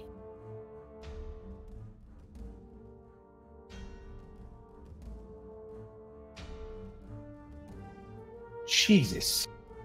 Both of them whiff. It's freaking out by what is all this craziness, and it didn't expect there to be something behind it. So it turns and it goes to bite at you, and it goes to slash at you, but you easily duck out of the way of its blows. The other one is asleep. Peaceful. Yeah. We move on to Moss. All right. Do I see what's going on? I've got dark vision. Yeah. Perception check. Like, you can see that there is, some fuss going on in the. Yeah. Golden. All right. So I'm gonna position myself between the owl bears and the sleeping woman. They're the unconscious tiefling. Okay. And then I'll cast Fairy Fire on the unconscious owl bear. Do you want to do both? Oh, can I hit both? Yeah. They are. All right. They were running in a team. They were. All right. So yeah. Then on both of them, the one sleeping automatically fails. It does. The one that is awake. DC 13. Saving 13. You said. Si, senor. Okay, so that is that. As you see some fluorescent fungus start to appear at the ground beneath these guys' feet. All right. So it. The one that is asleep, it just gets encapsulated in this fungus and begins to glow. What color? Let's go with a light green. Okay, so it begins to glow this light green. The other one, however, now on its toes, manages to jump to the side as green bursts from the ground beneath it. Anything else? Cool. And last but not least, we're going to have Cove. Wait, yes, Elric did go. Okay, cool. Sorry, bonus action Shillelagh. Yeah. And then Cove. Who exactly even is still a thing to fight? That's a problem. So what you see, and now that one of them is glowing, you get you get woken up, and you look over and you see a glowing mass of some kind next to what appears to be a bear. If you would like to look better, you can give me a wisdom perception check, but you can definitely at least see this thing, even if it's not outlined. Nope. So, given that she's still waking up and it should be here, and she was practicing air techniques all night, she's gonna just shoot a wind stream at it if possible. That's what kind of roll? Action. Does it say a saving throw or an attack roll? They make a saving throw. Okay. What kind of saving throw? Strength. Strength saving throw. And I'm spending 2 side points on it. Cool.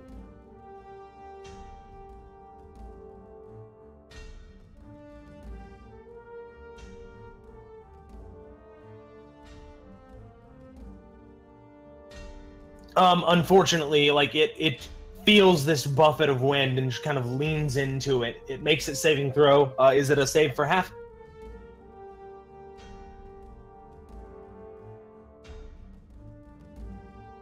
Yeah. It should. Yeah, okay. Cool. Yeah. So then go ahead and roll damage.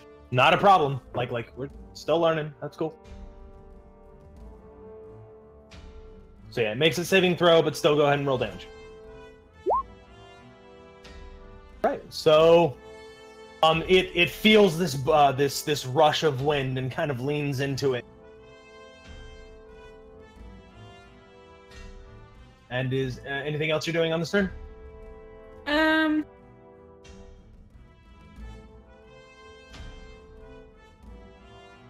No. All right, then we go back to the top with Elric. All right, so one's down, the other one's still up and moving around. One is down at your effect, and glowing now, and the other is still up, and it's facing Thaleen. All right, I'm going to flank behind the one that's with Thaleen and give it a good poking. Cool. Go ahead and make me an attack roll.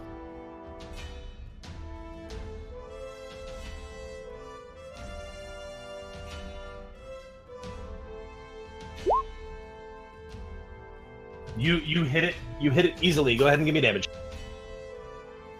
Yeah.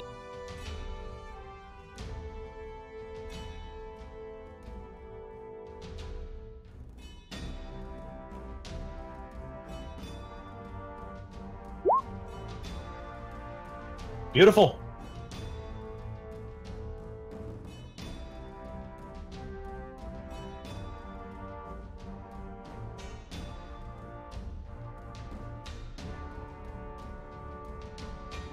All right, is that your turn?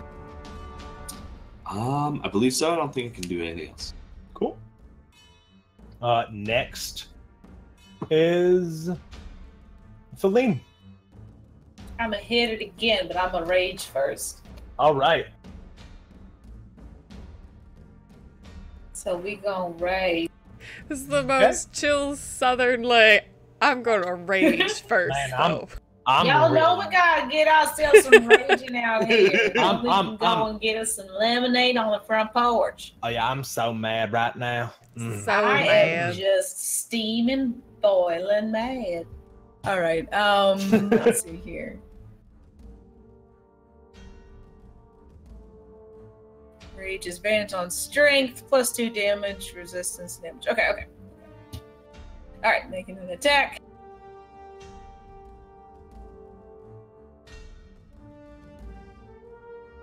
And We're not gonna go reckless, ahead I and. assume? Okay, cool. Go ahead. Wait, can I do reckless and rage the same? Yes, reckless Okay. is it does Comes not with take. the rage. Yeah, no. Reckless does not make. It doesn't come with the rage. You can do it outside of rage. It does not take any kind of action. It just like it is appended onto any attack you make. So even like attacks of opportunity, you can reckless attack. Okay. All right. Yes. So 1d20 plus 4, and then 1d20 plus 4. Like don't roll them at the same time. We're barbarians strikes again. Oh my god. She's so bad at this. This is gonna make her more angry. I mean, it should. Hey, you got a solid hit off earlier though. You want to know Colleen's secret? She's always angry. Or she's No, she's never always angry. bad at rolling. I did roll really well last turn, but I Yeah, but you weren't raging. I guess I should just not have been a barbarian. Every game needs a Roland. Oh. Dang. Hey, no, that's me on the Monday games. My character can't do Yeah, no, shit. it solidly is. Yeah. Nick All right, is so bad at rolling. Next is TikTok. More darts. So go ahead and give me yours, then Scald's. Well, I will make sure we move to like the right distance away, but like on the far end of the right distance away, staying away from Thaleen. Hey, wise.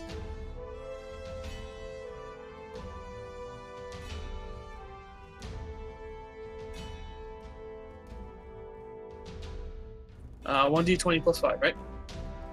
Your dexterity is +3? And I'm proficient with crossbow. Yes. That is a hit. Give me damage. And yours is a d6. +3. I believe.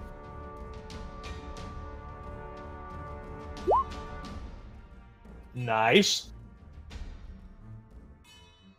Skull will do the same.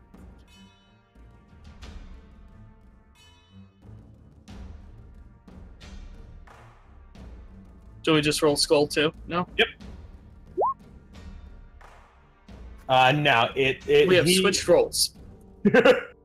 No, this time in the maneuvering to get to a better location, you riding on his back you shift over a little bit too far, and he goes to throw his dart out and it kind of whacks you on the side, which throws his aim off a little bit. Next is Tail.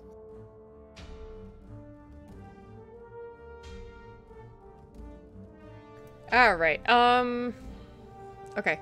The one that was attacking Thaleen. What's that one's status? It is bloodied. It looks awful right now. Like, but it's still kicking. It seems to be in like active defense, very scared mode. And the other one is, still laying on the ground. Oh. I am gonna head at that one, the one that was by Thaleen that I threw the dagger at. And I am going to go for an ankle slash. All right.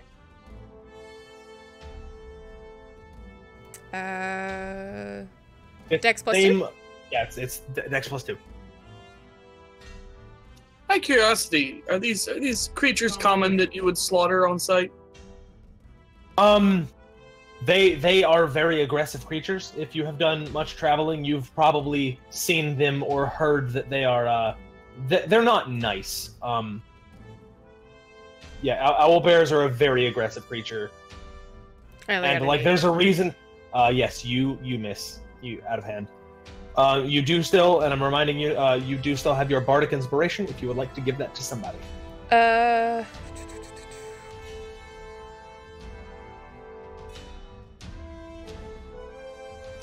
Since this one is actually still like kicking around, I'll hand it over to Thaleen.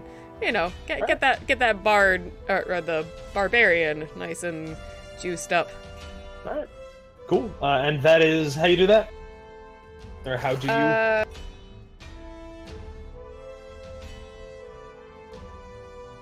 I think my bardic inspiration is just singing a bit. So like I'm trying to slash at these ankles. I maybe like misstep, and my rapier like just hits like its fur. Like doesn't actually make the full connection that it should, and I realize that I'm not actually doing any help here. So I look up, see Thaleen in the middle of still fighting this thing, and I just start singing a jaunty but like, you know, kind of powerful, enlightening song, as I like gather my balance back up. So Thaleen, you hear this song and you've never heard it before, but it drives you and fuels your anger. You can use it on an attack roll. You can add it to your attack roll, which is your to hit, or you can add it to a saving throw. I'm gonna add, because it's a barbarian, like in a thing. I don't have like angry songs, but like because it's a barbarian, my first thought was I go with like a we're all together kind of drinking song. Yeah, so you can add it to an attack roll or a saving throw. Or I'm enraged, so I don't care about saving throws as much. Yeah. So no, I just an attack. Yeah, it as required. Like you don't have to spend it until after you've made the roll. So like if you hit, you don't need to spend it. If you miss and you're like, I think a D6 can cover the gap, then you can add it. Got it. It's nice and versatile. Then the owlbears. This one is going to swipe at you once or two more times. Actually, now it's in panic mode. The one that hit it most recently is Elric, so it's going to turn around and try and swipe at you instead.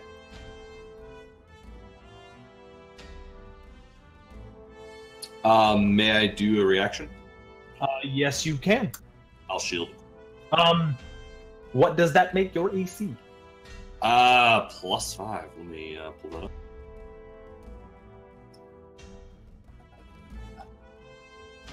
So usually with armor, so I don't have armor on right now.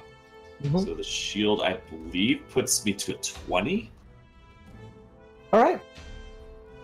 So am I right there? Let me double check. Yeah, your mage armor? Oh, you're roboting, or I'm roboting. I think we're all roboting. You guys sound fine to me. Okay, cool. +5 AC. So which brings it up to a 20?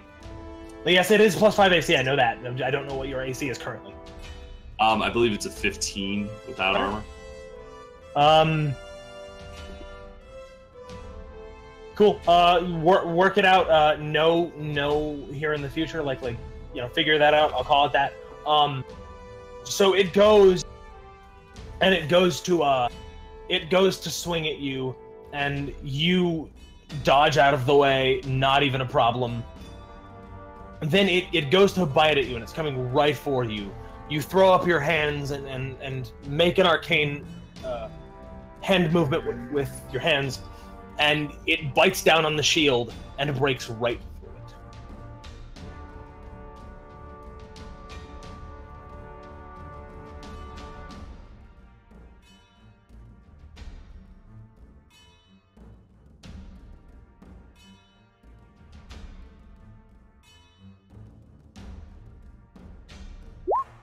for 7 damage. As it goes and it bites into your shoulder a little bit. All right. Next is the other owlbear. It's asleep. So Moss. All right. I'm gonna move up to Elric and cast Cure Wound. Cool. So you get 10 hit points back. Nice. As a So you're back to full. burst of greenish energy will close your wounds. Neato. And All then right, I'll move back towards the sleeping tiefling. Then we have Cove. This thing is looking rough.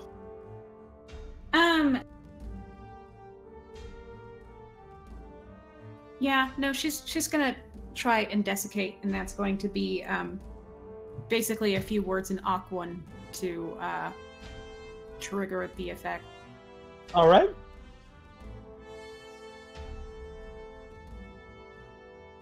That sounds like a Constitution saving throw.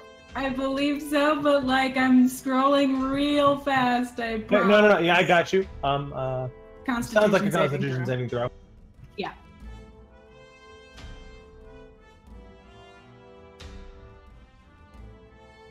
And your save is, what's your intelligence? +2. +2. Okay. That makes your DC a 12, and he fails. Hey. So go ahead and roll full damage. And are there any other effects?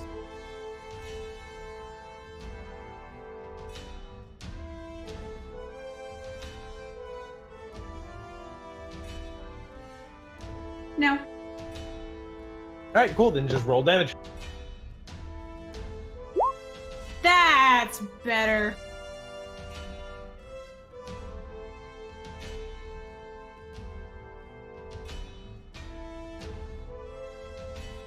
And go ahead and describe how this one does. Yeah, no. Having obviously woken up more since attack number 1. She tries to center herself, says the word breathe, or pull in Aquan, and basically just tries to rip the water from it. All right. So it is swinging it at Elric right now, and it just got a mouthful of Elric. But from its wounds, blood starts like pulling out of its wounds, and it starts to shrink a little bit and like wrinkle. And it collapses to the ground, convulsing a little bit, but then very quickly just stopping.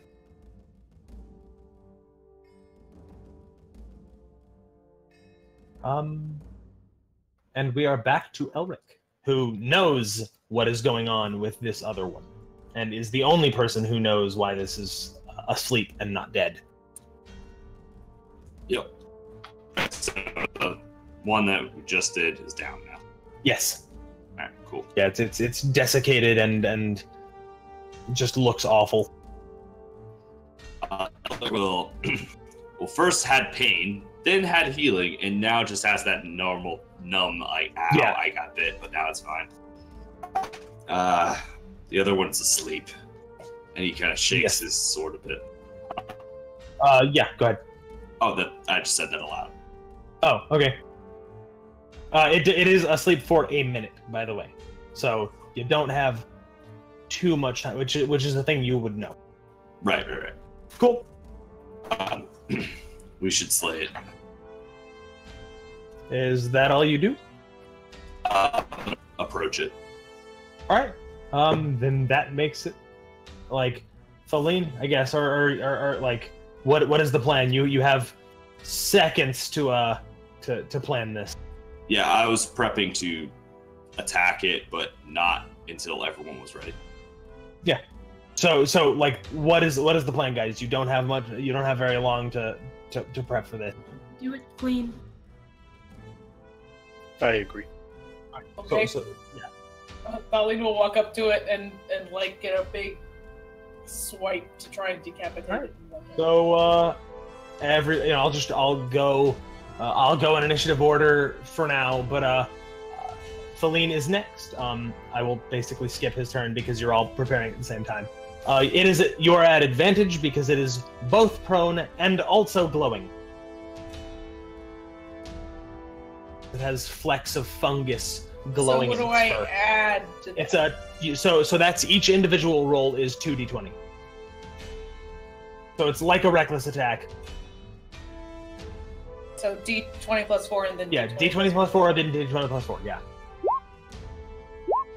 Okay, you hit. All right.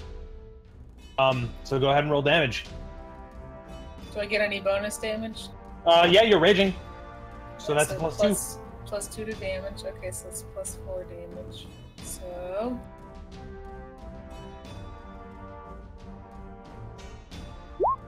11. All right, cool. It's bleeding. TikTok and scold. This thing is glowing and it starts to like kind of stir and move and seems to have been woken from a slumber. But it's still glowing. I mean, bad glow or good glow? It is glowing because the lizard folk summoned fungus out of the ground to attach to it, and it looks easier to hit.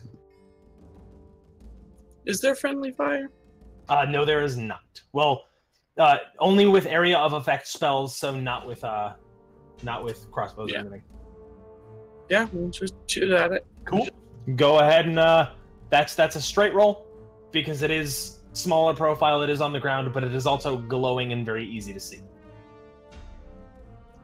Straight roll means just the one. So a normal roll. So you have advantage because it's glowing. You have disadvantage because it's laying down. That just makes it into a single d20 roll. So none of the plus stuff? Yes, you still get your pluses. You just don't get to roll twice. Okay. What about Scold? Scold definitely hits. Well, one of opposite sides. One of these days, both of you will hit in the same turn, and it will be glorious. But today is not that day.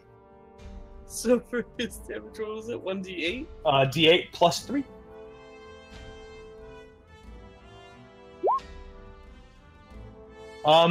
That is exactly enough to put this creature down as well. So it starts to stir and get up and gets very aggressive, not even realizing that its ally is dead. And as it gets up, a bolt or a barb from Scald's tail pierces it through the neck, and it like convulses and crumples to the ground, immediately dead.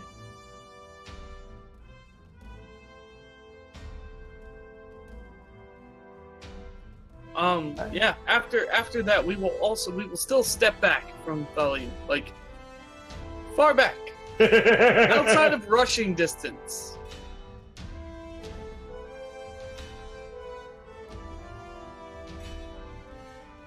Alright, so that is the end.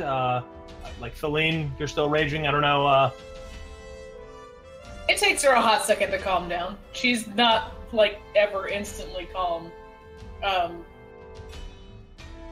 But she kind of just,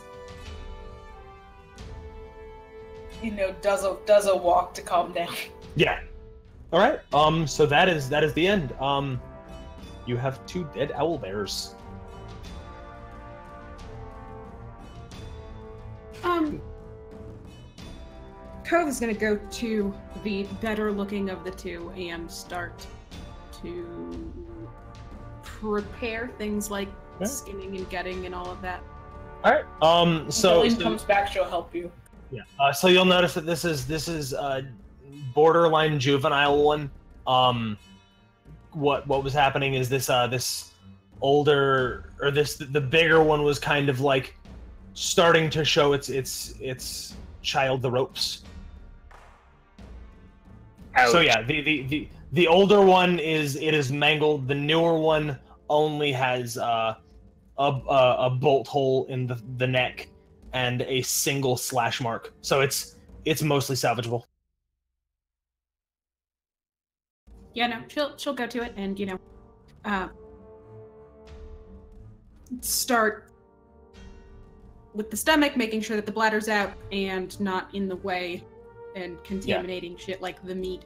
Yeah. Well, I guess better us than the traitor. So you'll know, owl bears, you've dealt with them before. The meat is not good. It's very gamey. It is edible. It is not poisonous or anything, but it's not good at all. The hide, however, it's decent. Like, right. All right, she'll still take the meat out and if Darlene is helping, then hopefully hand it to her. This isn't. Darlene kind of feels it as this is not. Don't think this is good meat. No, but it's meat. You have salt. A lot. Good, because I don't have any. And she'll start salting the meat and shit. Yeah, and she'll be using the rest. Once she can get the skin off of it, she'll be using the rest to do shit like prep the hide. Yeah. Okay. So the rest of the night moves uneventfully. Cove will probably sleep in a little bit, making sure that this doesn't go bad in the night. You wake up the next morning, and the other one it's started to gather some flies. But yeah, no, sorry, she would have done this away from it at least. Yeah. I don't know about. Yeah. Yeah. So yeah, it started to gather some flies, but it's not too much of a concern right now. Is that I guess you continue moving on, I assume, after everything is said and done? Yeah. Cool. So you get the meat salted, you get the hide prepared, if not necessarily completely finished. Yeah. Then you move on. You continue heading towards Arn, and about part of the way, or most of the way through the day, so it's getting to be around 6 or 7 or so. The rest of the day is uneventful. You get to Arn. You find a small, very small town, like a village or a hamlet even, that but it is in front of you, and it appears to have a tavern that is probably the nicest looking building in the town. Does it have some sort of palisade or wall? No.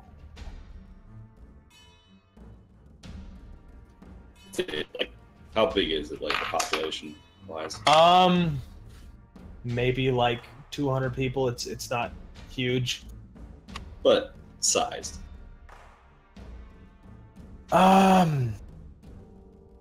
It seems to be mostly a farming community. Yeah, it seems to be mostly a farming community. There, as you start to walk through, you'll see a couple of businesses, but most of these are homes. There's, about 100 people that live in this place, so there's enough homes to cover about that. But right near the tavern, there appears to be a tailor, a cobbler, and a blacksmith. Are there docks? No. This is a little bit too far inland. Oh, okay. I thought Arn was on the coast. My bad. No, Tirtinu, which is the big city that you're kind of headed in the direction of, that is a large elven dock city. I guess we check out the tavern. Alright, yeah. So like I said, there's a tailor, a cobbler. They don't seem to, and a blacksmith, and also a small, barely more than a shrine, to Lysis, the god of farming and hard work, of labor, of the common man that just works for a living. And that and the tavern is really the only points of interest that seem to be in this town.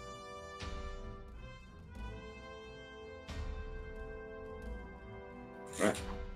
Koval's gonna go for some place that one of those trade stores that may or may not. Oh, and yeah, there's also a general store.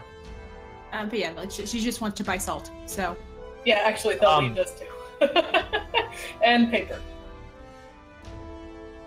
So it is around 7 o'clock at night. You go. All these stores seem to be closed for the day. The blacksmith, you can hear noise inside, like they're catching up on orders and stuff, but they're not open for the public. The only thing that's really open right now is the tavern. But, wake up the next morning, you'll be able to get salt. We got plenty of salt. I get it. Sorry. I had to tap. Alright, cool. It has a copper rose hanging in front of it.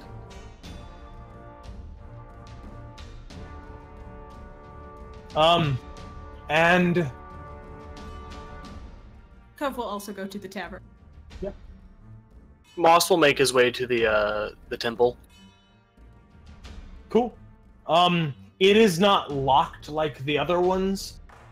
Do you go in? There is an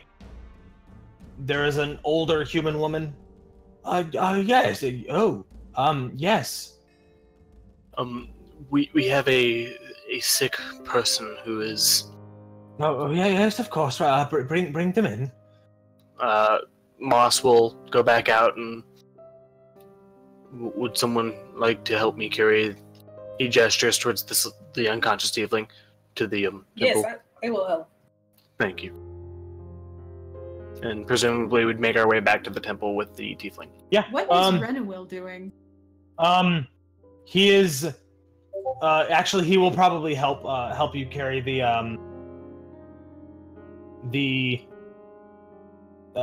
unconscious tiefling into the tavern.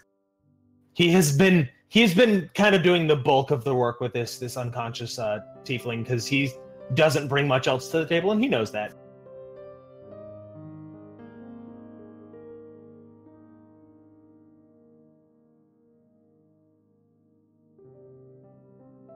All right. So what's the matter? They have some sort of. What did the journal say about her? It is a Tiefling disease that is basically their demonic heritage is overpowering the rest of their heritage, and it left her unconscious.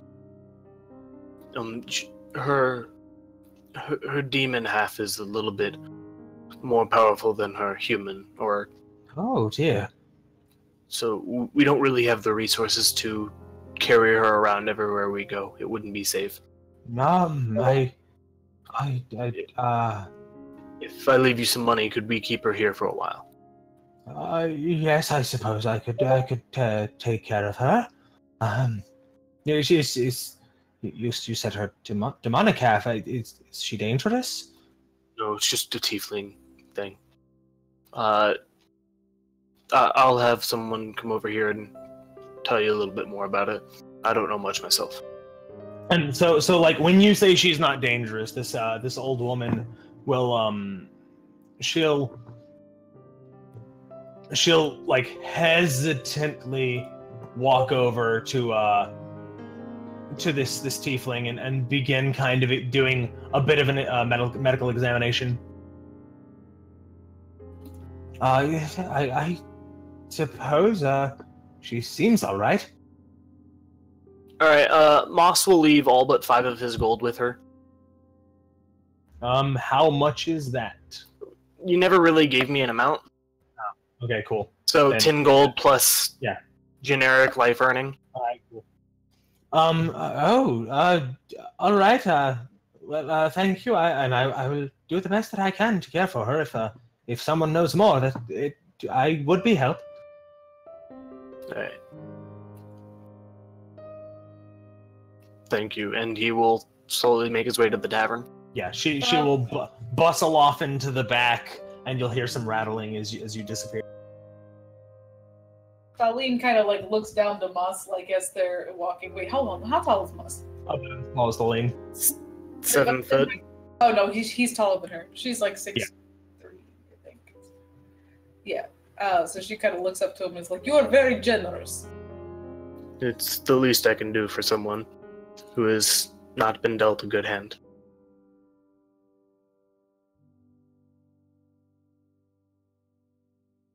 You're welcome. She kind of like pats him on the back. He looks very uncomfortable.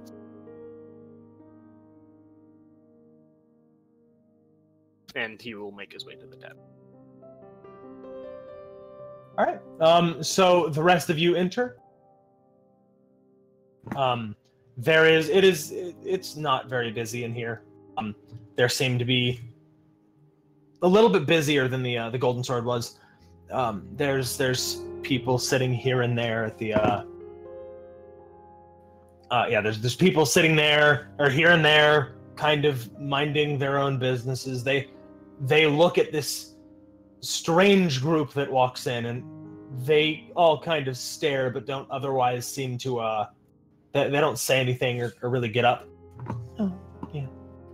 And there is a human woman at the bar. Yes, how can I help you?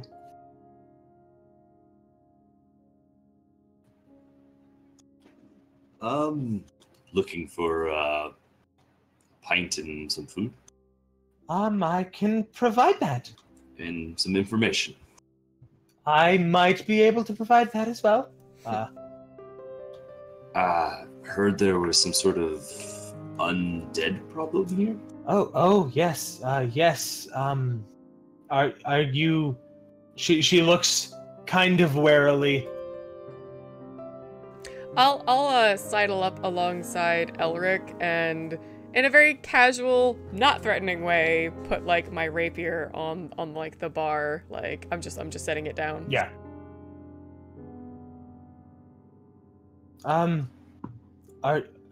Yes, I could answer questions about that, I guess. Who would be most knowledgeable about this in the town? That would be me, I suppose. All right. What seems to be happening? We have merchants coming through. They seem to. Most of them are fine, but we've had a couple now come in and claim undead have attacked their caravans and caravan and just wagons, taking most of their lives. We've had a couple of people manage to escape. And they specifically, the undead, just attack for the lives, not for their goods or anything? Yes, some, as far as we know, yes. They tend to damage the wagons fairly heavily. Some goods go missing, maybe some food, a little bit of gold, but there's always stuff left over. All right. And what kind of undead?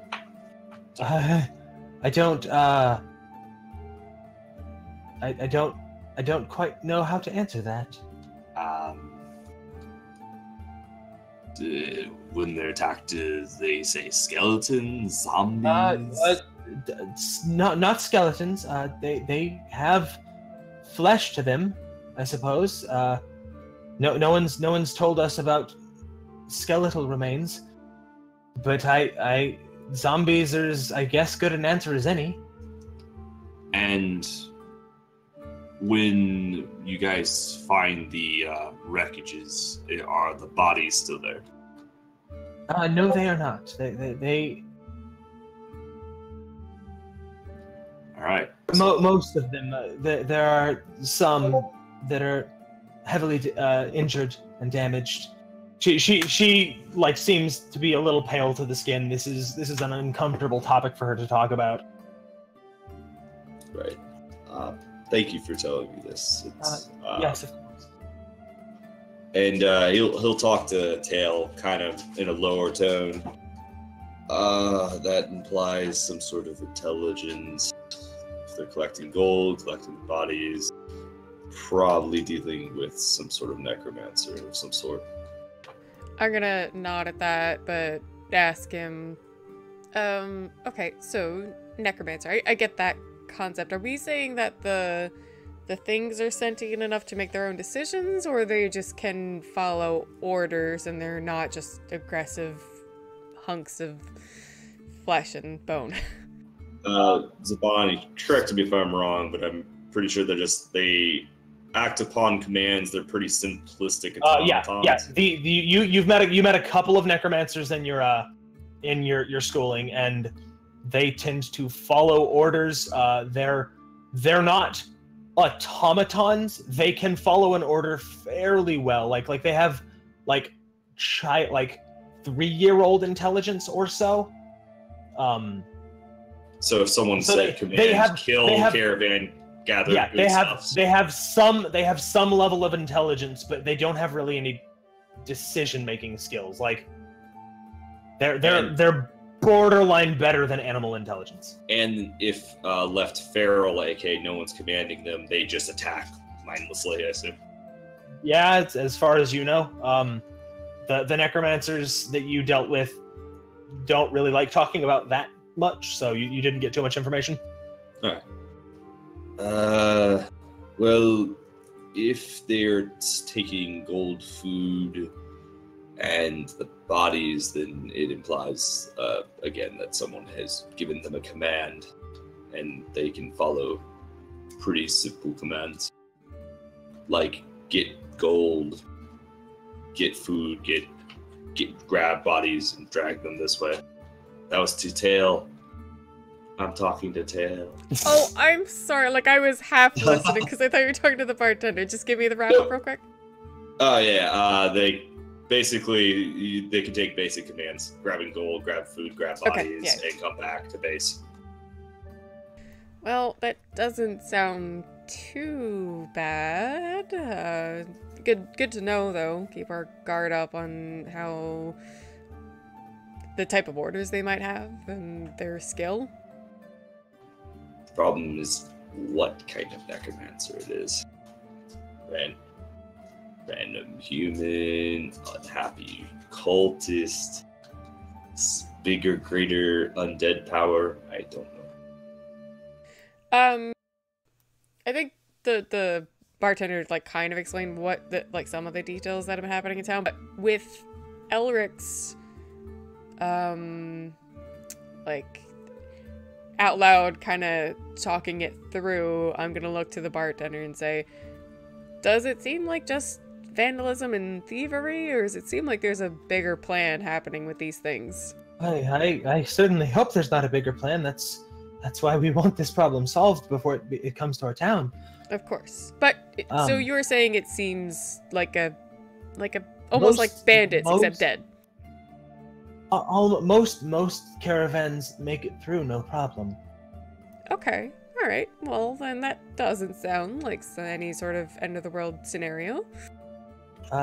There is, I don't know if this is relevant. There's also we've had some children, going out into the woods. We've stopped that, complaining of flashing lights in the woods. And this is new. This is not something we've ever dealt with before. Do I know anything about the nearby woods in this area? This is still the Forest of Splinters. Elric gave you some information about it.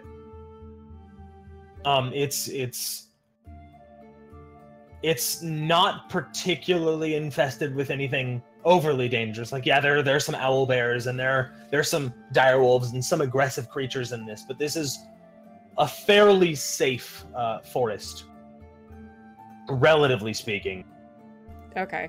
So I'm not thinking any of the weirder imp type things that might be Not- stealing children. Not to yours and Elric's knowledge, as you discussed last time Okay. when you first realized where you were. I'm still gonna furrow my brow in interest, but I don't have anything to add to that. Yeah, Elric actually has no idea. The only thing I can think of personally is Will-O-Wisp, but that's possibly meta, so I don't know if my character knows much on Will-O-Wisps. Not too likely. They're not highly common. Fair enough. Alright. I'm not sure what those are. Whereabouts has this been happening? Up about northwest of here. The attacks are occurring north of the town. So very typically the same area, the same stretch of road. more or less, yes. So we came here in interest to deal with this kind of problem. Your group can. I'm not surprised. You look like you can handle yourself. Yes, but per our, spirit and everything, we were also looking for possible compensation. Oh yeah, yes, of course. We could. I could talk to people and probably scrounge something up. Excellent. Anything to keep our children safe. Absolutely. TikTok will actually get like a bit of an old grandmother tutting as he hears you do that. He will give TikTok like don't you start this little kettle and pot. One that was non-canonical. Excellent. Well, if we can we stay the night? What kind of rooms and food do you have? We're not the biggest inn, but we can handle decent flow of traffic. We are on the main road out of Tirtinu. We have 8, if I remember correctly. I don't. No, we have 9. Because I didn't know that they went into the temple with the girl. Yep. I don't think we have that. No. I think we could do that. Do you want 9 separate rooms? We can share some. If you have 2 beds in a room. Oh yes, absolutely. And we can negotiate that. Okay. Yeah. It'll end up being 5 gold. All right. My character has enough for that. Cool. He'll do that, and he'll get some food to go around. All right. As you kind of haggle for this and get everything set up, we can do like a little mini break real quick. If people would like. I'm not planning on being too much longer, but I need it myself, and I didn't want to miss anything. If Tail would be like, "Oh, I want to reply to that." So we're just gonna take a tiny little break. If anybody needs to run off, everybody in chat, if you have any questions, feel free to post them, and we'll answer. And we'll be back to the game in about like a minute or two.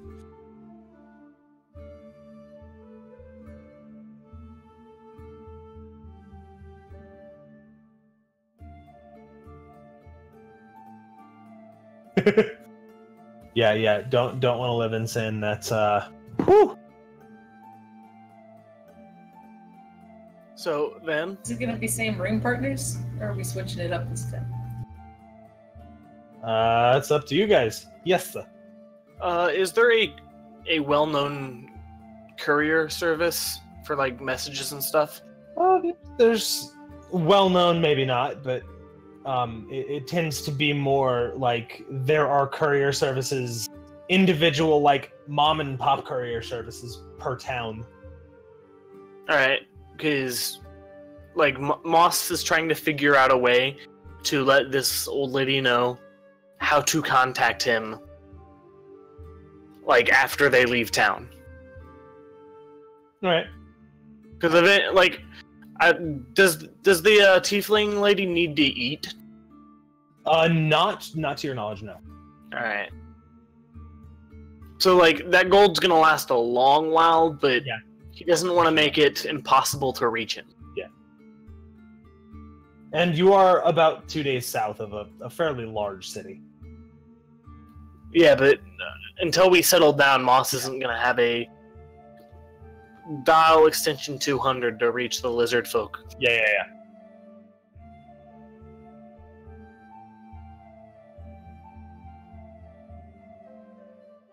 I mean, but so there is not a single known courier service, but there are couriers in most large or medium to large towns, or like anything that really could be described as a city probably has a courier service. So like if someone, like say I wanted to deliver a message to someone just by name, I could probably go there and it would happen eventually. Just by name and nothing else? Like someone who's moving around a lot. Name and description. Not really. Someone who's moving around a lot could send regular messages to where I'm going to be. Yeah. All right. Give her a bowl of swamp water, and you both look into the bowl of swamp water at the same time every night, and you can see each other's reflections, and that way you can make faces and communicate that way. So it's like a dank FaceTime? Yeah. No sound though.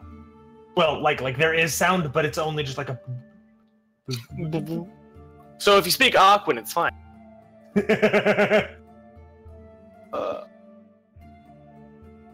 So really, what the? Yeah, go ahead. What the heck is Arin? Arin is the language that air elementals speak. It's just. Why the fuck do I speak that? Because that's in theory, or that's what Faeruni and Kenku speak. It's primordial. It is a sub-language of primordial. Because okay, the reason specifically is because in Faerun, or in the official D&D world, Kenku live on, or lots and lots of Kenku live on the air elemental plane because they want to fly. If you want to take a different language, go ahead. Like, because that's something that's tied into a lore that is not part of our game. I just want to speak Da, man. If you can, I'm gonna say, like, I'm loving where the game's going, but we gotta get those sloths in here somewhere. Oh yeah, it'll be a while. Like, I know. I'm not pushing. I'm just saying. Oh yeah, they will show up. Like, I'm going to build a subclass for an ally. TikTok will flat out hire one to climb on and just let it walk him places. TikTok, hurry up! I'll just yell in some like really nasty like person's voice who like smokes too much. Now. Or just like that kid at Walmart at 2 o'clock in the morning who's having a fucking meltdown and clearly shouldn't be awake, just screaming, "No, mom!" No. Or it could be no. he gets a sloth to say it for him so he can repeat it.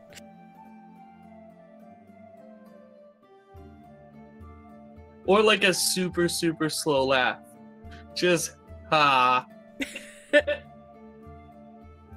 Ha.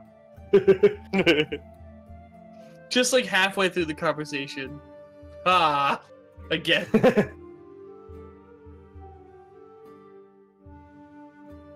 Right. So, do y'all bunk up for the night, or you want to go out exploring or like investigating? Moss would eventually make his way over to Tail, Might I borrow the journal and some writing materials from you? The one from Helium. Oh, of course. I take out the journal. I look a little more hesitant about handing that over, but I'll also hand like a small, like padded set of papers. And continuing to dig into my bag, I find like a nice small corked bottle of ink and a quill, and I hand it over to him. I do hand him the journal, but I kind of like tap the top of his like, careful with this. I still want to keep looking at it. Moss nods. Thank you. This is for the Tiefling. Of course. And he will start copying all the important information from the journal onto sheets of paper. All right. As readable and small as possible, as to not use up very much paper. Yeah. Okay. It'll take a while, because there's like a lot of this book is specifically oriented at her condition, so it's going to take a while. I'm a bard. I got a few 5-star notebooks in there. You go ahead. Use my paper. All right. So that's what Moss is going to be doing for the next few hours. Is anyone going to go out and investigate, or just going to bunk up for the night and go investigate in the morning? If Cove is bunking with Aline again, then yeah, she'll kind of nudge her and ask if she wants to maybe go adventuring. Sure. Yes. I was going to talk to Keith a little bit more too. To the innkeep? Yeah. All right. Is there a stable? Yes, there is. Is it a well-kept stable? Yeah. It's about as well kept as the other one. Like it's the inn and the stable seem to be the two nicest buildings in this town. So like clean straw and all Yeah. that stuff. Yeah. Solid. Like actually, there is one of the support beams, like closest to the road, is actually like brand new wood, which shows they seem to keep it in good repair. Like something got damaged and they replaced it. Yeah, TikTok will probably be hanging out there, and if anyone happens by him, you will see him drawing on the other horses there with chalk and comparing it to Skull. Like drawing chalk lines on their muscles and like looking and just like,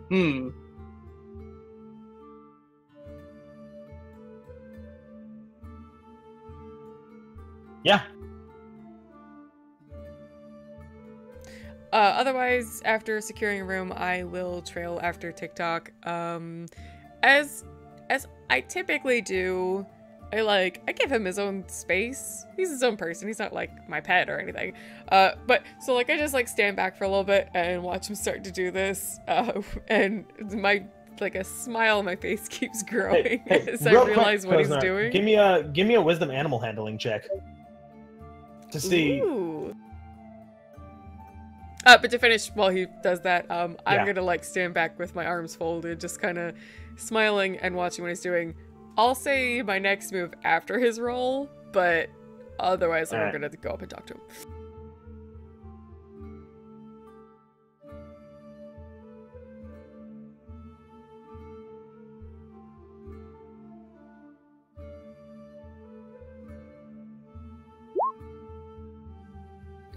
So you kind of like hop up on the. Hold on, that was a D12. That's why. Well, that's actually a pretty good roll. Not much better. Pretty much the same. So the like you kind of get up on. Are you like getting in the stable or somebody else's stable, or like leaning over? It's close to as much as I can get away with without this horse looking like it's about to kick me. So I don't know. You start to like lean over and like start sketching on it, and it kind of stamps its hooves a little bit and looks uncomfortable, but doesn't seem actively aggressive. Just like, who is what is Birds and horses are friends. It's fine. Yeah, like it's not actively being aggressive to you, but it Gently peck at all the little bugs on that side, like a bird and a rhino. That's racist. What? Yeah. I'm not. TikTok doesn't eat bugs. All right. What, all birds look the same to you? Seriously, what the hell? Shut up, TikTok. All right. What? And then so Elric is staying. Moss is copying notebook pages. Okay, cool. Well, So I I- guess. So like, if yeah, I was like, is the horse gonna like kick TikTok in the face? No, Since it didn't, I walk up. I still don't really like bother TikTok, but I just kind of stand a little closer to him, smiling, and just casually ask him, like, I can assume, I think, what he's doing, but I just ask him. Yeah, give me a second. TikTok definitely looks like he's like racking his brain for the right words. And he actually just kind of looks at you like, help me out here with some words. Okay, are you trying to get ideas for Skull?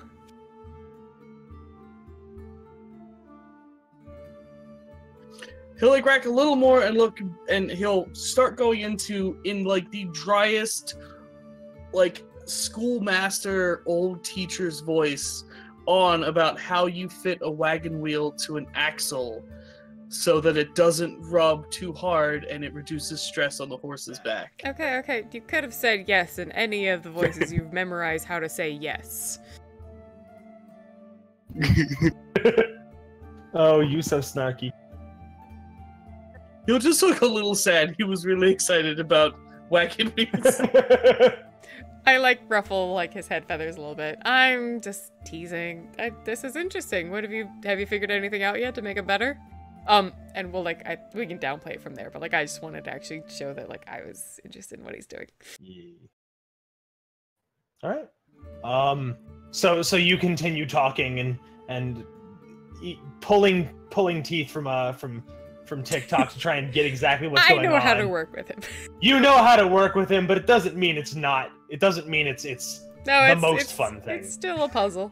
Yeah, it's still a puzzle. Okay, so then we'll move on to Elric, who's going to talk to the barkeep. Yes.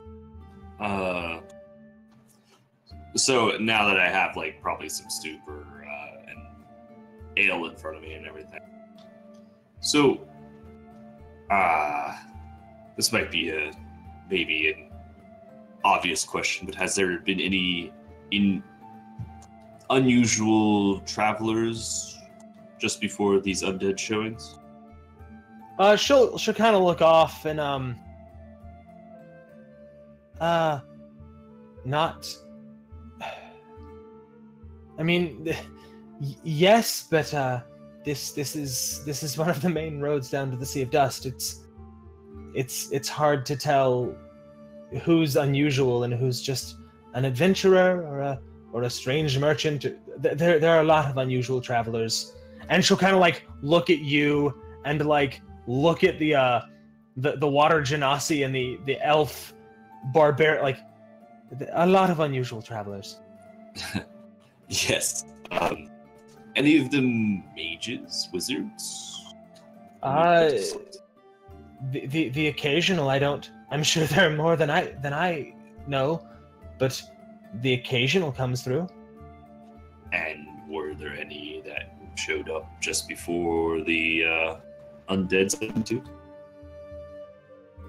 They obviously needed some sort of food or something to... Oh yes, I mean, it's quite a few individuals in robes come through. It's honestly hard to tell.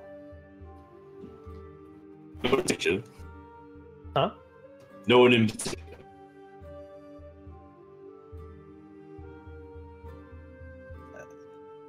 Breaking up there. Yeah, no, I was making voice. He was making the stuttery sound that some actors make sometimes. I don't. It's so many people come through here. It can be hard to tell. I'm sorry I can't be more help. That's fine. Is there any, even people who've lived here for a long time who might have grievances with travelers? merchants? No. This is travelers are one of our highest. They keep our town running. I imagine, but doesn't mean that people will always think the most logical directions. I suppose that's fair. There are a couple of people that complain of how busy it gets during certain seasons. But nothing to the extreme. Nothing has changed recently. Nothing is new. No one holds secret meetings in basements, or at least not to my knowledge of. Robes while chanting. I certainly hope not. Right. Okay. That is it. The other thing Elric wanted to do tonight is I can't remember his name. Haran.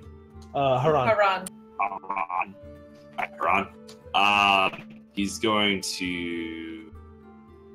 to strike up conversation with Haran. Basically, stroke his ego slightly so that he can just get a bunch of notes from him, because I think he's a professor or something, and just start getting lessons from him, whatever his specialty is. Biology stuff. It is not. So you start. You get talking with him, and he's very terse at first, but then you eventually get talking with him, and you get him really going on interplanar travel. So teleportations and portals that stay on the same plane. Lots misty steps and dimension door and like that, setting large permanent large scale portals are that's kind of his deal. All right. Just to take notes from that. Yeah, he will ramble on. Lots of insulting of his coworkers and his colleagues. Of course. Also, little out. I think the robot happens whenever I'm talking and you talk at the same time. I don't know what's going on. Don't know. Okay, so yeah, he will go on ad nauseum, and he is awful. He is self-important and constantly insults his colleagues, but he has good information. Yeah, that's what I'm gleaning from him. I'll Yeah. Okay, so with that said, let's move over to Cove and Thaleen. Adventure time! Come on, tell your friends. Off to very distant lands. Okay, cool. So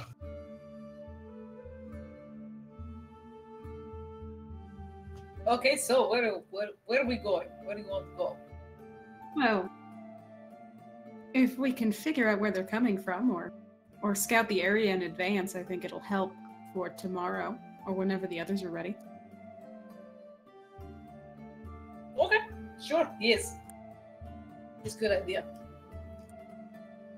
all right, so you are heading up north. Doing some basic survival tracking, Cool. nature-y shit. All right, so Like the hunters we are. So you begin heading up north out of the town, and you travel for a while.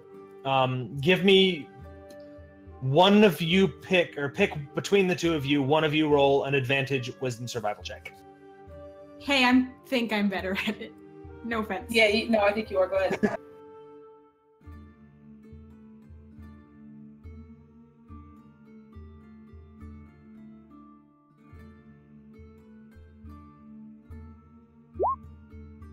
Apparently not as much as I'd like to be. Nope, I said add advantage. Oh. So roll again. Hey, that's Hey. Yeah, so better. so you start, paying attention to the tracks, and you don't think you're getting much anywhere, but then Thaleen stops you for a second and points at some torn up dirt near the side of the road that seems inconsistent with the rest of the side of the road here. You start to explore and look around, and you see there seems to be broken brush and branches and just damage leading kind of further into the forest, as though people were traveling through the forest without respect to any caring at all about the environment. As you kind of look around, you do see a faint strobing, like pale blue light. All right, can I Arcana to maybe tell what? Yeah, go ahead, Intelligence Arcana.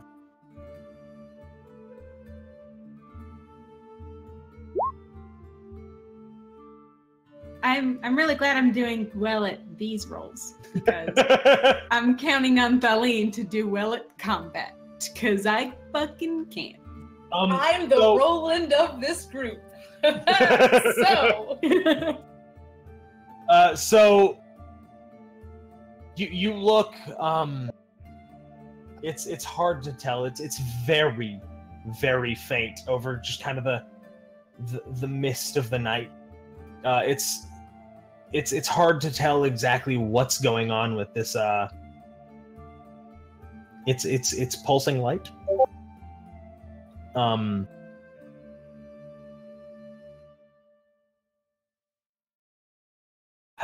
Yeah. Do you do anything else? Do you think we should follow, or should we head back?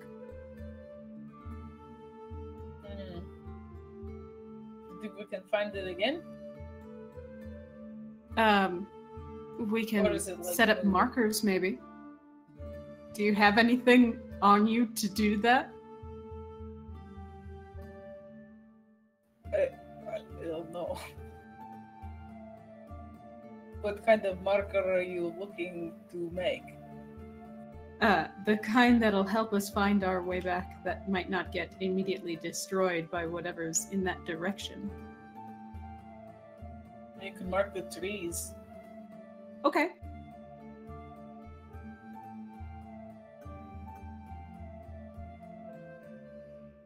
Just with a knife, you cut a little piece of bark out of it, you guess. So I guess we do that and head back. Cove is gonna be a little bit disappointed, but yeah, sure. Oh yeah, so you're just like. Did you know if you look disappointed, Thaleen's gonna be like, "What is wrong?" Well, I mean, we're here. I know it's not the smartest idea, but we're right here. Oh, you want to go? I just assumed it was a bad idea, but I also do, yes, want to go. Okay, well, if it turns out to be a bad idea, I'm pretty good at running. I can run really well once a day. once a short rest. So like if you have an hour. Joke is still fun.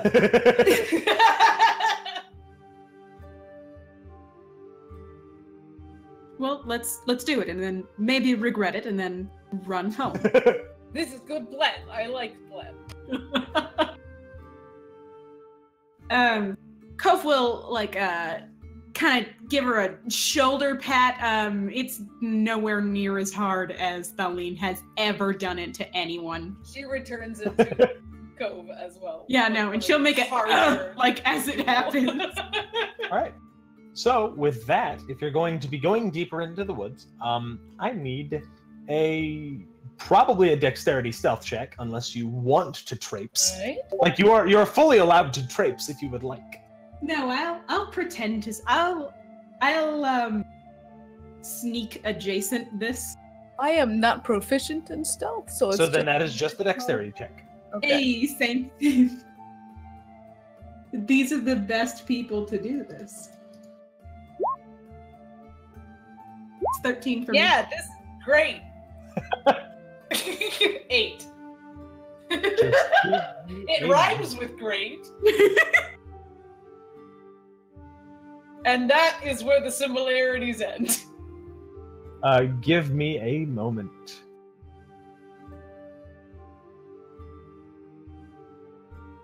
I'm really afraid you were really gonna happy say, like, that we're give me twinsies in terms a of dex save or dexterity something. modifiers. All right, so and now I guess Hope again, Cove again, give me another Wisdom survival to see if you can actually, or okay, how are you?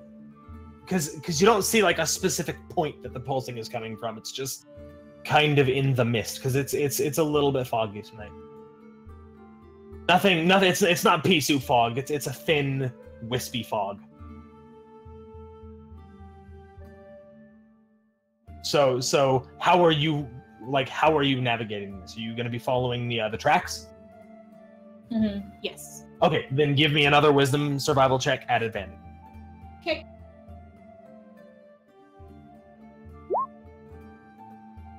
All right, yeah. So you follow. It's not very hard to follow. These are not making any attempt to hide what's going on. But as you start wandering and the you get to a point and you start to actually see where the light is pulsing from. There seems to be a thing that is slowly pulsing, and as you you're making your way through the trees and you start to see a couple of figures. All right. And what do these figures look like? They're all humanoid, seem to be standing with an odd posture, and just kind of staring in random directions. However, as you get close, Feline, like it's a little misty. She has trouble seeing, and she gets her foot caught on a bramble and says, "Oh shit!" And one of this figures kind of like slowly turns its head in your direction, groans, and starts walking towards you. And then more continue and follow behind him. Mm-hmm. And they are walking in your direction. Shit. Okay. She kind of like looks at Cove like, what? How many of them are there? Well, How many? Quite a few. Like, it's hard to see exactly how many in this mist. But, like, at least 10.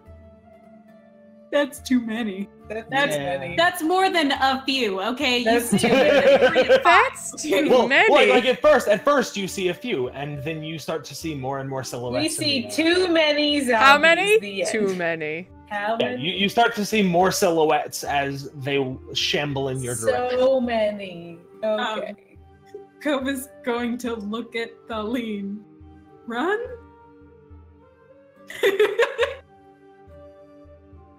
You begin Actually, running. Feline just kind of like counts and goes, no. Yeah, so you begin you begin running and you start, and with that survival roll you clearly know the path that you need to take. And as you run, you kind of look over your shoulder and they seem to be losing you. Like you seem to be losing them. They don't seem to be very fast. Okay. We found them. Can we make it to the bar? Is Yeah, it right. possible? Yeah. I'm gonna keep So, going. So you run and you get to the road, no problem. They don't seem to be following you anymore. It's been 10 minutes of running is enough time to put some shambling people behind you. If you continue running on the road, then yeah, that moves way faster. Kind of Yeah, slow when she's- trot instead of a sprint. Yeah, no, she'll slow down to a trot, but she'll just start fucking laughing. Weird. Like, why the fuck are you laughing? And then, like, of course, starts laughing because of the awkward silence of her just laughing. It's like, why? What is funny? We did it. We did it. We found them. We did it. I'm happy, but I'm glad we didn't die too. So I'm glad. Yes, it's good day. So as you head back towards the town, I think that's where we're gonna call it tonight. Sure. You've just lost a mob of zombie, presumably. What? Or you led them back to town. Or you led them back to town. We'll find out, won't we? Yeah, Yeah. but they move Next so time slow. on I can't do a Next time on DBZ. Dragon Ball Z. Thank you, Zabani. I'm actually about to pay Rev to do it because he does a fucking perfect next time on DBZ. The Z is for Sabani. All right. So that will wrap up our 4th episode of D&D on our usually Roll the Darkness channel. Fun stuff, fun times. Thank you, Zabani, for being an amazing DM as always. For everybody who's watching live, thank you so much for checking the game out. Everybody who watches on YouTube, we really appreciate you guys checking our games out. Definitely like and subscribe, you know, that whole shindig. If you want any more information on our Discord, where we talk about our games, but basically also everything under the sun, as well as the YouTube or Twitch and our Twitter. Links are down below. Go ahead and check them out. Let's see.